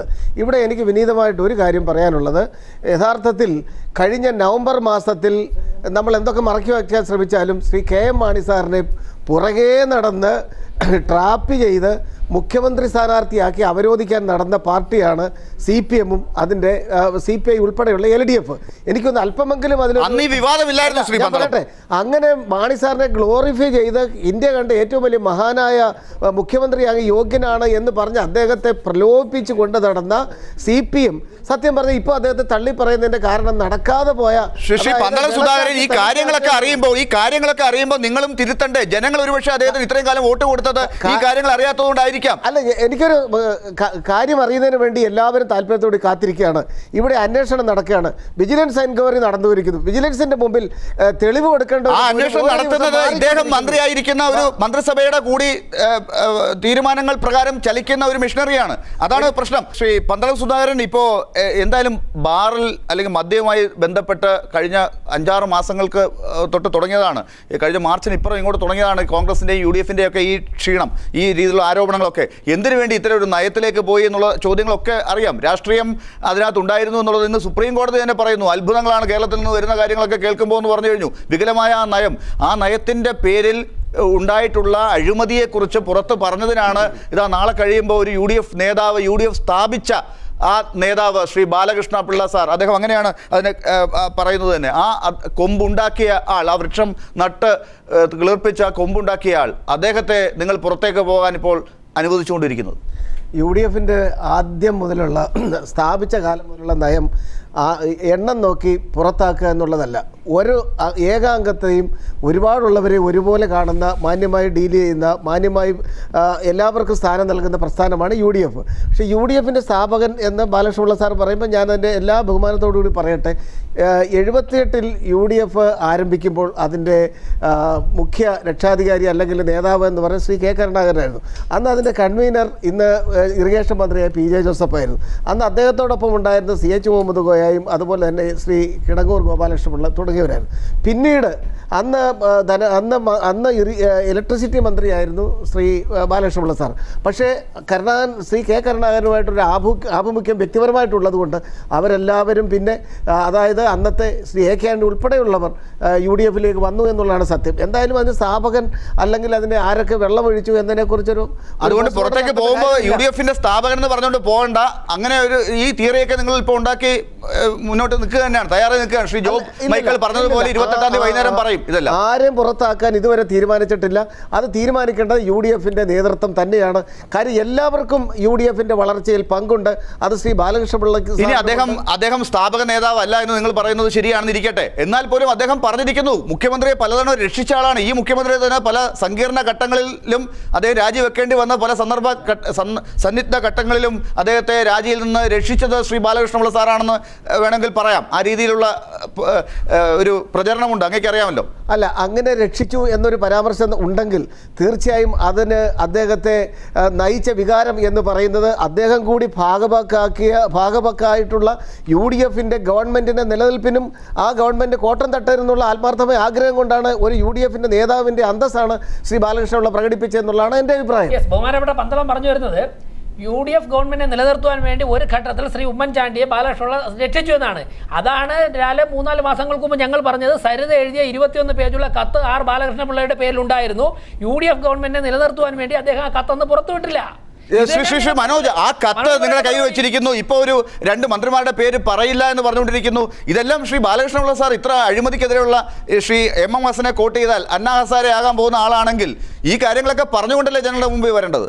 അല്ല, ഒരു കത്തിൻ്റെ കാര്യത്തെക്കുറിച്ച് ബാലകൃഷ്ണപിള്ള സാറ് തന്നെ ഇന്നലെ വ്യക്തമാക്കിയിട്ടുണ്ട്. അതുമായി ബന്ധപ്പെട്ട് എൻ്റെ കയ്യിൽ ആ കത്തില്ലാന്നും ഒരു ബ്ലാക്ക് മെയിലിംഗ് രാഷ്ട്രീയത്തിലേക്ക് പോകുന്നതിൽ എനിക്ക് താല്പര്യമില്ലാന്നും, പിന്നെ UDFിൻ്റെ സന്നിഗ്ധ ഘട്ടങ്ങളിൽ ഒരു പ്രതിസന്ധിയിലേക്ക് പോയ സമയത്തൊക്കെ ബാലകൃഷ്ണപിള്ള സാറ് UDFിനെ താങ്ങി നിർത്തുന്നതിനും വേണ്ട കാര്യങ്ങൾ ചെയ്യുന്നതിനും, ശരിക്കും പറഞ്ഞാൽ ഇടതുപക്ഷ ജനാധിപത്യ മുന്നണി ഒരു സമയത്ത് അദ്ദേഹത്തെ വേട്ടയാടിയത് പോലും UDFിന് വേണ്ടി അദ്ദേഹത്തിൻ്റെ നാക്കുപയോഗിച്ച് ഈ മുന്നണിയെ ശക്തിപ്പെടുത്തുന്നതിനും ഇത് നിലനിർത്തുന്നതിന് വേണ്ടി കഷ്ടപ്പെട്ടു എന്നതിൻ്റെ അടിസ്ഥാനത്തിൽ മാത്രമാണ് ഈ കേസുകൾ അദ്ദേഹത്തിനെതിരെ വന്നതും. ഈ കേസിൻ്റെ മെറിറ്റിലേക്കൊന്നും ഞാൻ പോകുന്നില്ല. മനസ്സിലാവുന്നില്ല. അപ്പോൾ അങ്ങനെയുള്ള കാര്യങ്ങളിലെല്ലാം അത്രത്തോളം കഷ്ടപ്പെട്ട ഒരു നേതാവാണ്. അപ്പോൾ അദ്ദേഹത്തെ അങ്ങനെ കഷ്ടപ്പെട്ടു എന്ന് പറയുമ്പോൾ ഇപ്പോൾ കോൺഗ്രസ് ഒക്കെ പറയുന്നത് വേണമെങ്കിൽ അതിനൊരു പാര വെക്കാനോ അദ്ദേഹം തയ്യാറായിട്ടുണ്ട് ഇടയ്ക്കൊക്കെ. ഈ പറഞ്ഞതുപോലെ അതിനകത്തൊരു കാര്യമുള്ളത്, ഈ പറഞ്ഞതുപോലെ ഒരു ആള് ഫോൺ ചെയ്തിട്ട്, ഇപ്പം നമ്മൾ ഫോണിൽ സംസാരിക്കുന്ന എപ്പോഴും നമ്മുടെ സ്വകാര്യ സംഭാഷണങ്ങളാണ്. അതിൽ നമ്മളൊരാളോട് സംസാരിക്കുമ്പോൾ വളരെ ഫ്രീ ആയിട്ട് സംസാരിക്കും. ചിലപ്പോൾ അതിലെന്തെങ്കിലുമൊക്കെ മറ്റ് വാക്കുകൾ ഉപയോഗിക്കും, അല്ലെങ്കിൽ ചിലപ്പോൾ ഒരു തെറി പറയും. ഇതൊക്കെ സ്വാഭാവികമാണ്. അതൊരെടുത്ത് പബ്ലിക്കിന്റെ മുമ്പിൽ കൊടുക്കുക എന്നുള്ളതാണ് ഏറ്റവും മോശമായ പ്രവണത. ഇനിയിപ്പോ ജനങ്ങൾക്ക് അറിയേണ്ടത് ഈ 19-21 കോടിയുടെ കഥയും ആ പഴയ കത്തിന്റെ പിന്നിലുള്ള യഥാർത്ഥ സാഹചര്യങ്ങളും 2 മന്ത്രിമാരുടെ പേര് പറയാൻ പോകുന്നു പറഞ്ഞ കാര്യങ്ങളും ഇതൊക്കെ പുറത്ത് അദ്ദേഹം പറയുമ്പോൾ അത് ബാലകൃഷ്ണപിള്ള സാർ തന്നെ പറഞ്ഞിട്ടുണ്ട്. UDF-ൽ നിൽക്കുന്ന ആർ ബാലകൃഷ്ണപിള്ളയേക്കാൾ ശക്തനാണ് UDF-ന്റെ പുറത്ത് നിൽക്കുന്ന ആർ ബാലകൃഷ്ണപിള്ള എന്ന് പറഞ്ഞാൽ അതിലെല്ലാം ഉണ്ട്. ശ്രീ അജിത് കുമാർ പെട്ടെന്നൊരു കമന്റ് ഇതിനോട്. ബാലകൃഷ്ണപിള്ള സാർ ഇങ്ങനെയൊക്കെ ചെയ്യാൻ പോകുന്നു. ബാലകൃഷ്ണപിള്ള സാറ് ബിജു രമേശിനോട് പറഞ്ഞതിനകത്തൊരു പോയിന്റ്, ബാക്കിയൊന്നും പ്രസക്തമല്ല, നിലനിൽക്കുന്നതല്ല. ഈ അരി കുത്തി നെല്ല് കുത്തി അരിയാക്കി സിവിൽ സപ്ലൈസിന് കൊടുക്കുന്ന വ്യവസായികൾ, അവർ 2 കോടി കൊണ്ട് കൊടുത്തു. പോകുന്നതിന് മുമ്പ് ഒട്ടാരക്കര വന്ന് അവരെന്നെ കണ്ടിരുന്നു. അതിൽ എൻ്റെ ഒരു ബന്ധുവുമുണ്ട്. അതൊരു ആരോപണം തന്നെയാണ്. ആ ആരോപണത്തിന് ബാലകൃഷ്ണപിള്ള സാർ കൊടുക്കുന്നതിന് വേണ്ടിയിട്ടാണ്. അതെ, പൈസ കൊടുക്കുന്നതിന് അത് ഗവൺമെന്റ് ഫണ്ട്. അതെ, ഗവൺമെന്റ് ആ ഫണ്ട്, അതായത് ഇവർക്ക് കൊടുക്കേണ്ട 10-40 കോടി കൊടുക്കാനുണ്ട്. അതിനകത്ത് ഫണ്ട് കൊടുക്കുന്നതിന് കൈക്കൂലിയായി കൊടുക്കാൻ വേണ്ടി കൊണ്ടുപോയ പണം അത് കൊട്ടാരക്കര വന്ന് എന്നെ കണ്ട് സംസാരിച്ചതിന് ശേഷമാണ് എൻ്റെ ബന്ധു കൂടിയുണ്ട് എന്ന് പറഞ്ഞതിനകത്തൊരു പോയിന്റ് ഉണ്ട്. ആ പോയിന്റ് സത്യമാണെങ്കിൽ അത് സത്യത്തിൽ ബാക്കിയുള്ള മറ്റുള്ളവർ പറഞ്ഞു കേട്ടുള്ള അറിവാണ് അദ്ദേഹത്തിൻ്റെ, വ്യക്തമാക്കി കഴിയും. ഇത് അദ്ദേഹം നേരിട്ട് ബോധ്യപ്പെട്ടതാണ്. അതുകൊണ്ട് ഇതുപോലുള്ള കാര്യങ്ങളിൽ, ഇത് നേരിട്ട് ബോധ്യപ്പെട്ടുള്ള കാര്യങ്ങളിൽ അദ്ദേഹം ഉറച്ചു നിൽക്കുകയും ചെയ്യുന്നുണ്ട്. ഇത് അന്വേഷണത്തിൻ്റെ പരിധിയിൽ വരേണ്ടതാണ്. സത്യത്തിൽ അന്വേഷണ പരിധിയിൽ വരേണ്ടതാണ്. മറ്റൊന്ന് നേരത്തെ പറഞ്ഞ മനോജ്, ഇതിനകത്ത് ഒരു കാര്യമുള്ളത്, ഇതിനകത്തൊരു പ്രധാനപ്പെട്ട പ്രശ്നം, മുന്നണി മര്യാദ, UDF-ന് മുന്നണി മര്യാദ എന്നൊരു പ്രധാനപ്പെട്ട പ്രശ്നം തന്നെയുണ്ട്.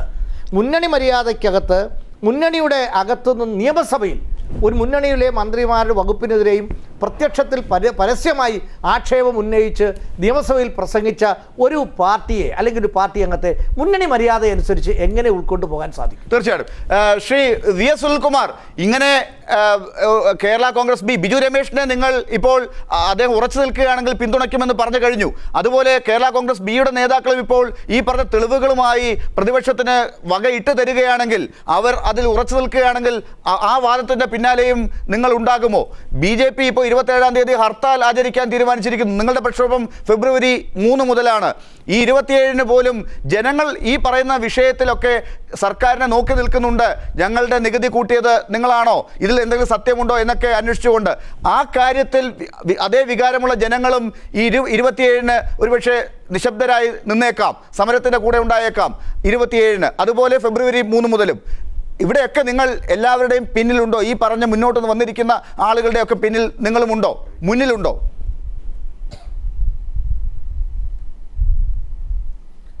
അല്ല, ഞാൻ ഒരു കാര്യം ക്ലാരിഫൈ ചെയ്തതിന് ശേഷം ഞാൻ അതിലേക്ക് വരാം. ഒന്ന്, കാരുണ്യ ബെനവലന്റ് ഫണ്ടുമായി ബന്ധപ്പെട്ടുകൊണ്ട് KM മാണിക്കെതിരായി ഞാനൊരു ആരോപണം ഉന്നയിച്ചിട്ടില്ല, ആരോപണം ഉന്നയിക്കാൻ ഉദ്ദേശിക്കുന്നില്ല. അതിനെ സംബന്ധിച്ച് എനിക്ക് വ്യത്യസ്ത അഭിപ്രായമാണ്. അത് വ്യക്തമാക്കാൻ ആഗ്രഹിക്കുകയാണ്. ഇവിടെ ഒരു കാര്യം വ്യക്തം, ഇവിടെ നേരത്തെ ശ്രീ അജിത് കുമാർ പറഞ്ഞൊരു പ്രധാനപ്പെട്ട പോയിന്റ്, ഒന്ന്, ഇവിടെ ആർ ബാലകൃഷ്ണപിള്ള ഉന്നയിച്ചിരിക്കുന്ന ആരോപണത്തിൽ വളരെ കഴമ്പുള്ളൊരു കാര്യം അദ്ദേഹം ഇവിടെ എടുത്തു. ഞാൻ നേരത്തെ സൂചിപ്പിച്ച കാര്യമാണ്. രണ്ടാമത്തെ കാര്യം, ഈ ഭരണകക്ഷിയിൽപ്പെട്ടൊരു MLA തന്നെ ഒരു മന്ത്രിക്കെതിരെ, ഗവൺമെന്റിനെതിരെ മാത്രമല്ല, ഒരു മന്ത്രിക്കെതിരെ മാത്രമല്ല, 2 മന്ത്രിമാർക്കെതിരെ എൻ്റെ കയ്യിൽ അഴിമതി ആരോപണം ഉണ്ട്, തെളിവുകളുണ്ട് എന്ന് പറഞ്ഞുകൊണ്ട് അദ്ദേഹം മേശപ്പുറത്ത് ഫയലുകൾ വെച്ചത് നമ്മളെല്ലാവരും കണ്ടതാണ്.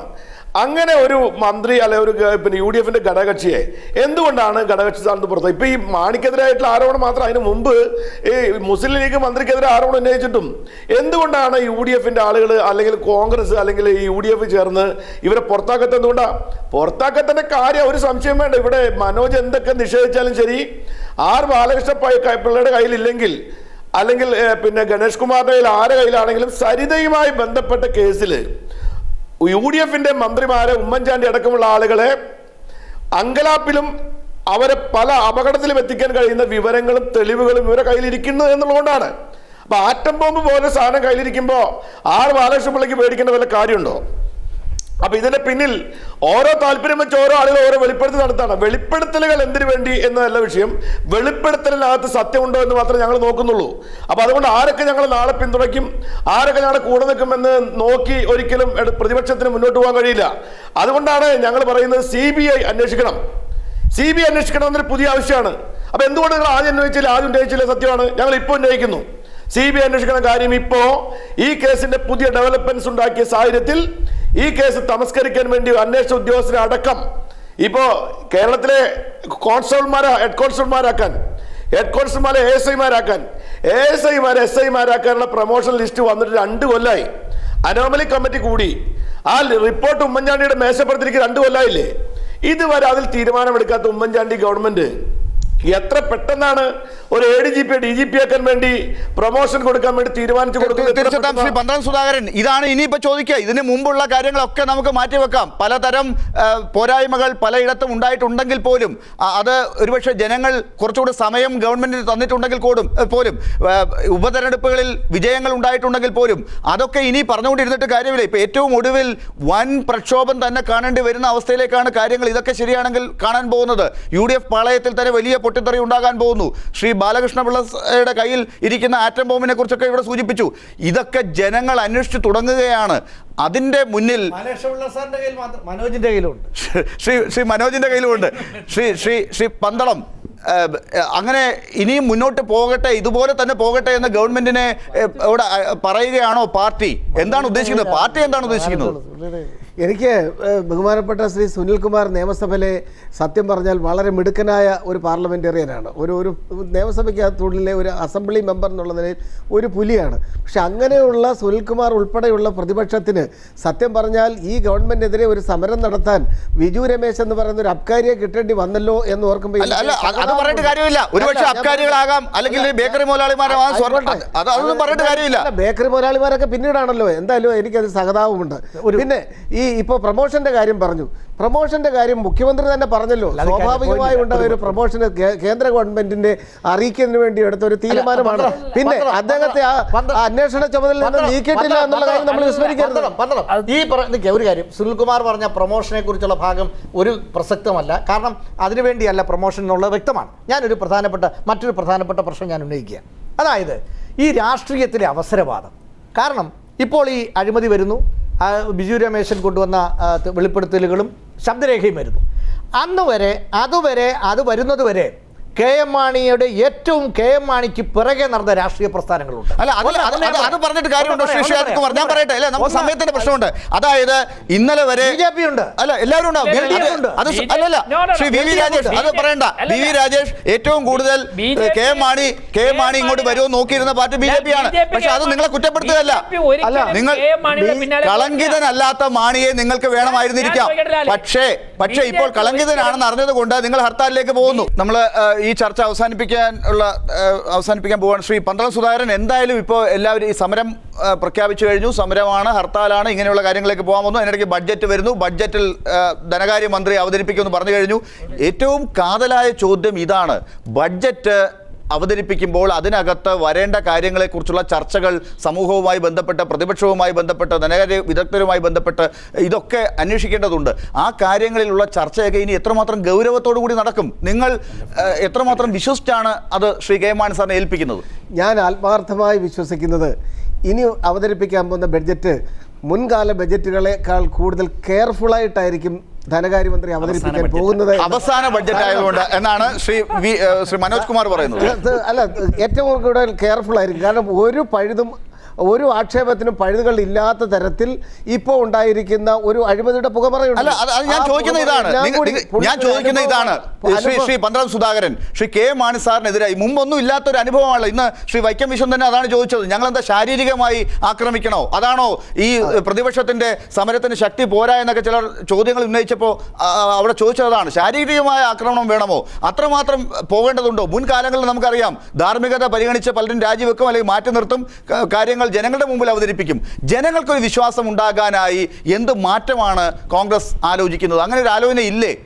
ജനങ്ങൾക്ക് വിശ്വാസം ഉണ്ടാകുന്ന തരത്തിലുള്ളൊരു പ്രസ്താവനയാണ് യഥാർത്ഥത്തിൽ വളരെ വിവരമുള്ള സീനിയറായിട്ടുള്ള ശ്രീ വൈക്കം വിശ്വൻ തന്നെ പറഞ്ഞിരിക്കുന്നത്. കാര്യം അദ്ദേഹത്തിന് തന്നെ അറിയാം ഇതിൻ്റെ പോക്ക്. കാര്യം മാണി സാറിനെ അറ്റാക്ക് ചെയ്യുന്നത് ഒരു പരിധി വരെ. അവർ അതിന്റെ കൂട്ടത്തിൽ വേറെ കാര്യം കൂടെ പറഞ്ഞു കഴിഞ്ഞു. നിയമസഭയിൽ കാണാം മാണി സാറാണ് അവതരിപ്പിക്കുന്നതിൽ കാണാം. അങ്ങനെയല്ല, ഇതിനകത്തൊരു പ്രശ്നം എന്ന് അറിയാം. LDF ഇപ്പോൾ കാണുന്നത് ഇത് UDF എന്ന് പറയുന്ന ഒരു സംവിധാനം മാക്സിമം നശിക്കട്ടെ എന്നുള്ളതാണ്. അവർ സമരം നടത്തുന്നില്ല. ധാർമ്മികതയുടെ പണ്ട് പറഞ്ഞ പോലെ രാഷ്ട്രീയ എത്തിക്സ്, ഒരു പൊളിറ്റിക്കൽ എത്തിക്സിന്റെ ഭാഗമായി മന്ത്രിമാർ രാജിവെച്ചിട്ടുണ്ട് ഓരോ വിഷയങ്ങളുണ്ട്. ഇപ്പോൾ അതല്ല, ഇപ്പോൾ ജനങ്ങൾ തന്നെ ഇവരെ നിഷ്കാസനം വലിച്ചെറിയുന്ന ഒരു സാഹചര്യം. സുനിൽകുമാർ, അങ്ങനെ ഒരു കാര്യമുണ്ടോ? UDF തനിയെ നശിക്കട്ടെ എന്നുള്ളതാണോ? നിങ്ങൾ അവരെ കറക്റ്റ് ചെയ്യാൻ ഒരു കറക്റ്റീവ് ഫോഴ്സായി പ്രതിപക്ഷം ആലോചിക്കുന്നില്ലേ? ഒരു അടി കൊടുത്താലെങ്കിൽ ചിലപ്പോൾ നന്നാവും എന്നാണ് ശ്രീ മനോജ് കുമാർ പറയുന്നത്.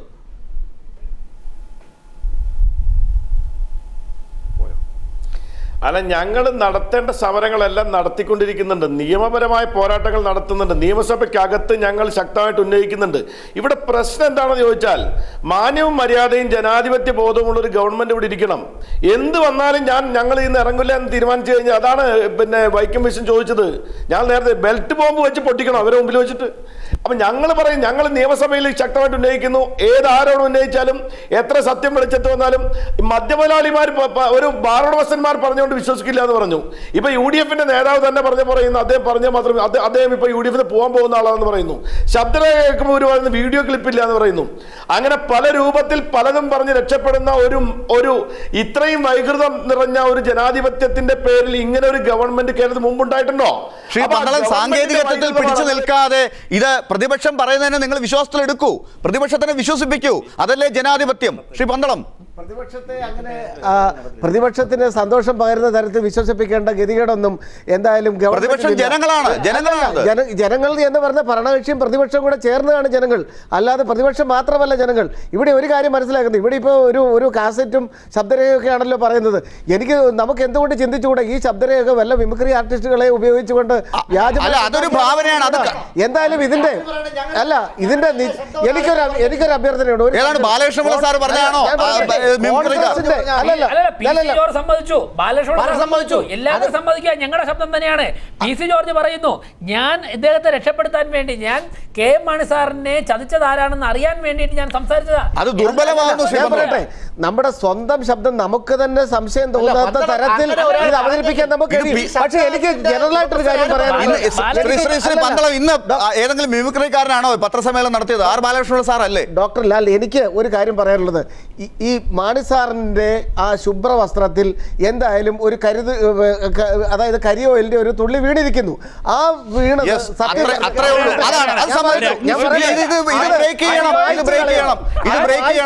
നാളെ തിരുത്തി പറയരുത്. ശ്രീ അജയ് തറയിൽ ഇന്നലെ ഓർക്കാതെ നിഷ്കളങ്കമായി പറഞ്ഞതുപോലെ ശ്രീ പന്തളം സുധാകരൻ ഓർക്കാതെ നിഷ്കളങ്കമായെങ്കിൽ ഒരു കാര്യം പറഞ്ഞിരിക്കുന്നു. ശ്രീ മാണി സാറിന്റെ ആ തൂവെള്ള വസ്ത്രത്തിൽ ഒരു കരിയോയിൽ ഉണ്ടായിട്ടുണ്ട്. ഞാൻ പറഞ്ഞത് അതുകൊണ്ട് അദ്ദേഹത്തിന്റെ പരിശുദ്ധി തെളിയിക്കുന്നതിന് വേണ്ടി ശക്തമായ പന്തളം സുധാകരൻ കോൺഗ്രസ് വക്താവ് പറഞ്ഞിരിക്കുന്നു അദ്ദേഹത്തിന് അഗ്നിശുദ്ധി വരുത്തി പുറത്തു വരാനുള്ള സന്ദർഭം. അന്വേഷണം ഗവൺമെന്റ് നടത്തുന്നു. ആ അന്വേഷണത്തോട് പ്രതിപക്ഷവും മാധ്യമങ്ങളും സഹകരിക്കണമെന്നാണ്. തീർച്ചയായിട്ടും ജനങ്ങളും സഹകരിക്കണം. നിരപരാധി വേട്ടയാടാൻ പാടില്ല. മാണി സാറിന്റെ പിന്നിൽ ഞങ്ങൾ അടിയുറച്ചു നിൽക്കും. അതൊന്നും കാരണം വെച്ച് കഴിഞ്ഞാൽ അതിനേക്കാൾ വലിയ അഴിമതിയാണ് നിങ്ങൾ കാണിക്കുന്നത്. KM മാണിയെ കാണുമ്പോഴേക്കും അത് ജനങ്ങൾ തീരുമാനിച്ചോട്ടെ, ഞങ്ങൾ രാജിവെച്ചോളാം. അങ്ങനെ KM മാണിയെ കാണുമ്പോൾ സല്യൂട്ട് ചെയ്യുന്ന ഒരു പോലീസ് ഓഫീസറുടെ മുമ്പിൽ എന്ത് അന്വേഷണത്തിന് പ്രസക്തി? മാത്രവുമല്ല, ക്വിക്ക് വെരിഫിക്കേഷനെ കുറിച്ചുള്ള ചർച്ച നടന്ന സമയത്ത് ജേക്കബ് തോമസ് എന്നുള്ള ഒരു ഒറ്റ ഓഫീസർ മാത്രമാണ് KM മാണിക്കെതിരെ FIR എടുക്കണമെന്ന് പറഞ്ഞു. ശ്രീ പന്തളം ഈ മാണി സാറിന്റെ പുറത്ത് വീണിട്ടുള്ള കരിയോയിൽ മാറ്റാൻ, അതുപോലെ ആളുകളുടെ മുന്നിൽ ഈ സംശയങ്ങൾ മാറ്റി അന്വേഷണം നടത്തി പുറത്തേക്ക് അഗ്നിശുദ്ധി വരുത്തി വരാൻ അങ്ങ് പറഞ്ഞതുപോലെയുള്ള ഈ കാര്യങ്ങൾ രണ്ടുമാണ് മുൻകാലങ്ങളിൽ നടത്താനായി ആളുകൾ രാജിവെച്ചിട്ടുള്ളത്, മാറി നിന്നിട്ടുള്ളത്. ബഡ്ജറ്റ് അവതരിപ്പിക്കുന്നതിൽ പ്രശ്നമുണ്ടെങ്കിൽ പ്രതിപക്ഷത്തിന് മുമ്പിലും ജനങ്ങളുടെ മുമ്പിലും അങ്ങ് പറഞ്ഞത് വിശ്വസിപ്പിക്കണമെങ്കിൽ ആ കാര്യം ചെയ്യണ്ടേ? ആഭ്യന്തരമന്ത്രി ശ്രീ രമേശ് ചെന്നിത്തല അസന്നിഗ്ധമായ ഭാഷയെ പറഞ്ഞിട്ടുണ്ട്, നിയമത്തിന്റെ വഴിക്ക് പോകട്ടെ, ഇടപെടുന്ന പ്രശ്നമില്ല, അന്വേഷണം നടക്കട്ടെ, ആ അന്വേഷണം നമ്മൾ കാത്തിരിക്കണം. അതായത് നിയമത്തിന്റെ വഴിക്ക്. ഇതിനകത്ത് ശ്രീ കെ എം മാണി ഭദ്രസ്വാരം പറഞ്ഞ അക്ഷാർത്ഥം ശരിയാണ്. നമുക്ക് ഒരു മിനിറ്റേ ഉള്ളൂ. കെ എം മാണി സംശയത്തിന്റെ നിഴൽ തന്നെയാണ്. പക്ഷേ അദ്ദേഹത്തിന്റെ നേരിട്ട് ഞാൻ അദ്ദേഹം ഇടപെട്ടു എന്നതിന്റെ ശബ്ദരേഖ പുറത്തു വരാത്തടത്തോളം, പുറത്തു വന്നാൽ ആ നിമിഷം അദ്ദേഹം അത് സാങ്കേതികത്വമാണ്. അങ്ങ് പറയുന്നത് ശരിയാണ്. ആ സാങ്കേതികത്വത്തിലേക്ക് നമുക്ക് പോകാൻ സമയമില്ല. പക്ഷേ ജനങ്ങളുടെ മുമ്പിൽ ജനങ്ങൾ എന്താണ് വിശ്വസിക്കുന്നത്? ശ്രീ സുനിൽകുമാർ, പെട്ടെന്ന് അങ്ങ് പറയുന്നതും കൂടി 10 സെക്കൻഡിൽ അത് കേൾപ്പിക്കാം. ഒരു മിനിറ്റ് എനിക്ക് തരണം. ശ്രീ മനോജ് കുമാർ അതിൽ പറഞ്ഞു.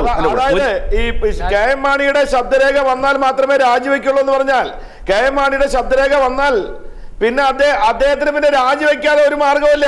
അദ്ദേഹത്തെ ആര് വിചാരിച്ചാലും രക്ഷിക്കാൻ കഴിയില്ല. മറ്റൊന്ന്, അതുകൊണ്ട് കെ എം മാണിയുടെ ശബ്ദരേഖ വന്നാലേ രാജിവെക്കൂ എന്ന് പറയുന്നതിൽ യാതൊരു അർത്ഥവുമില്ല.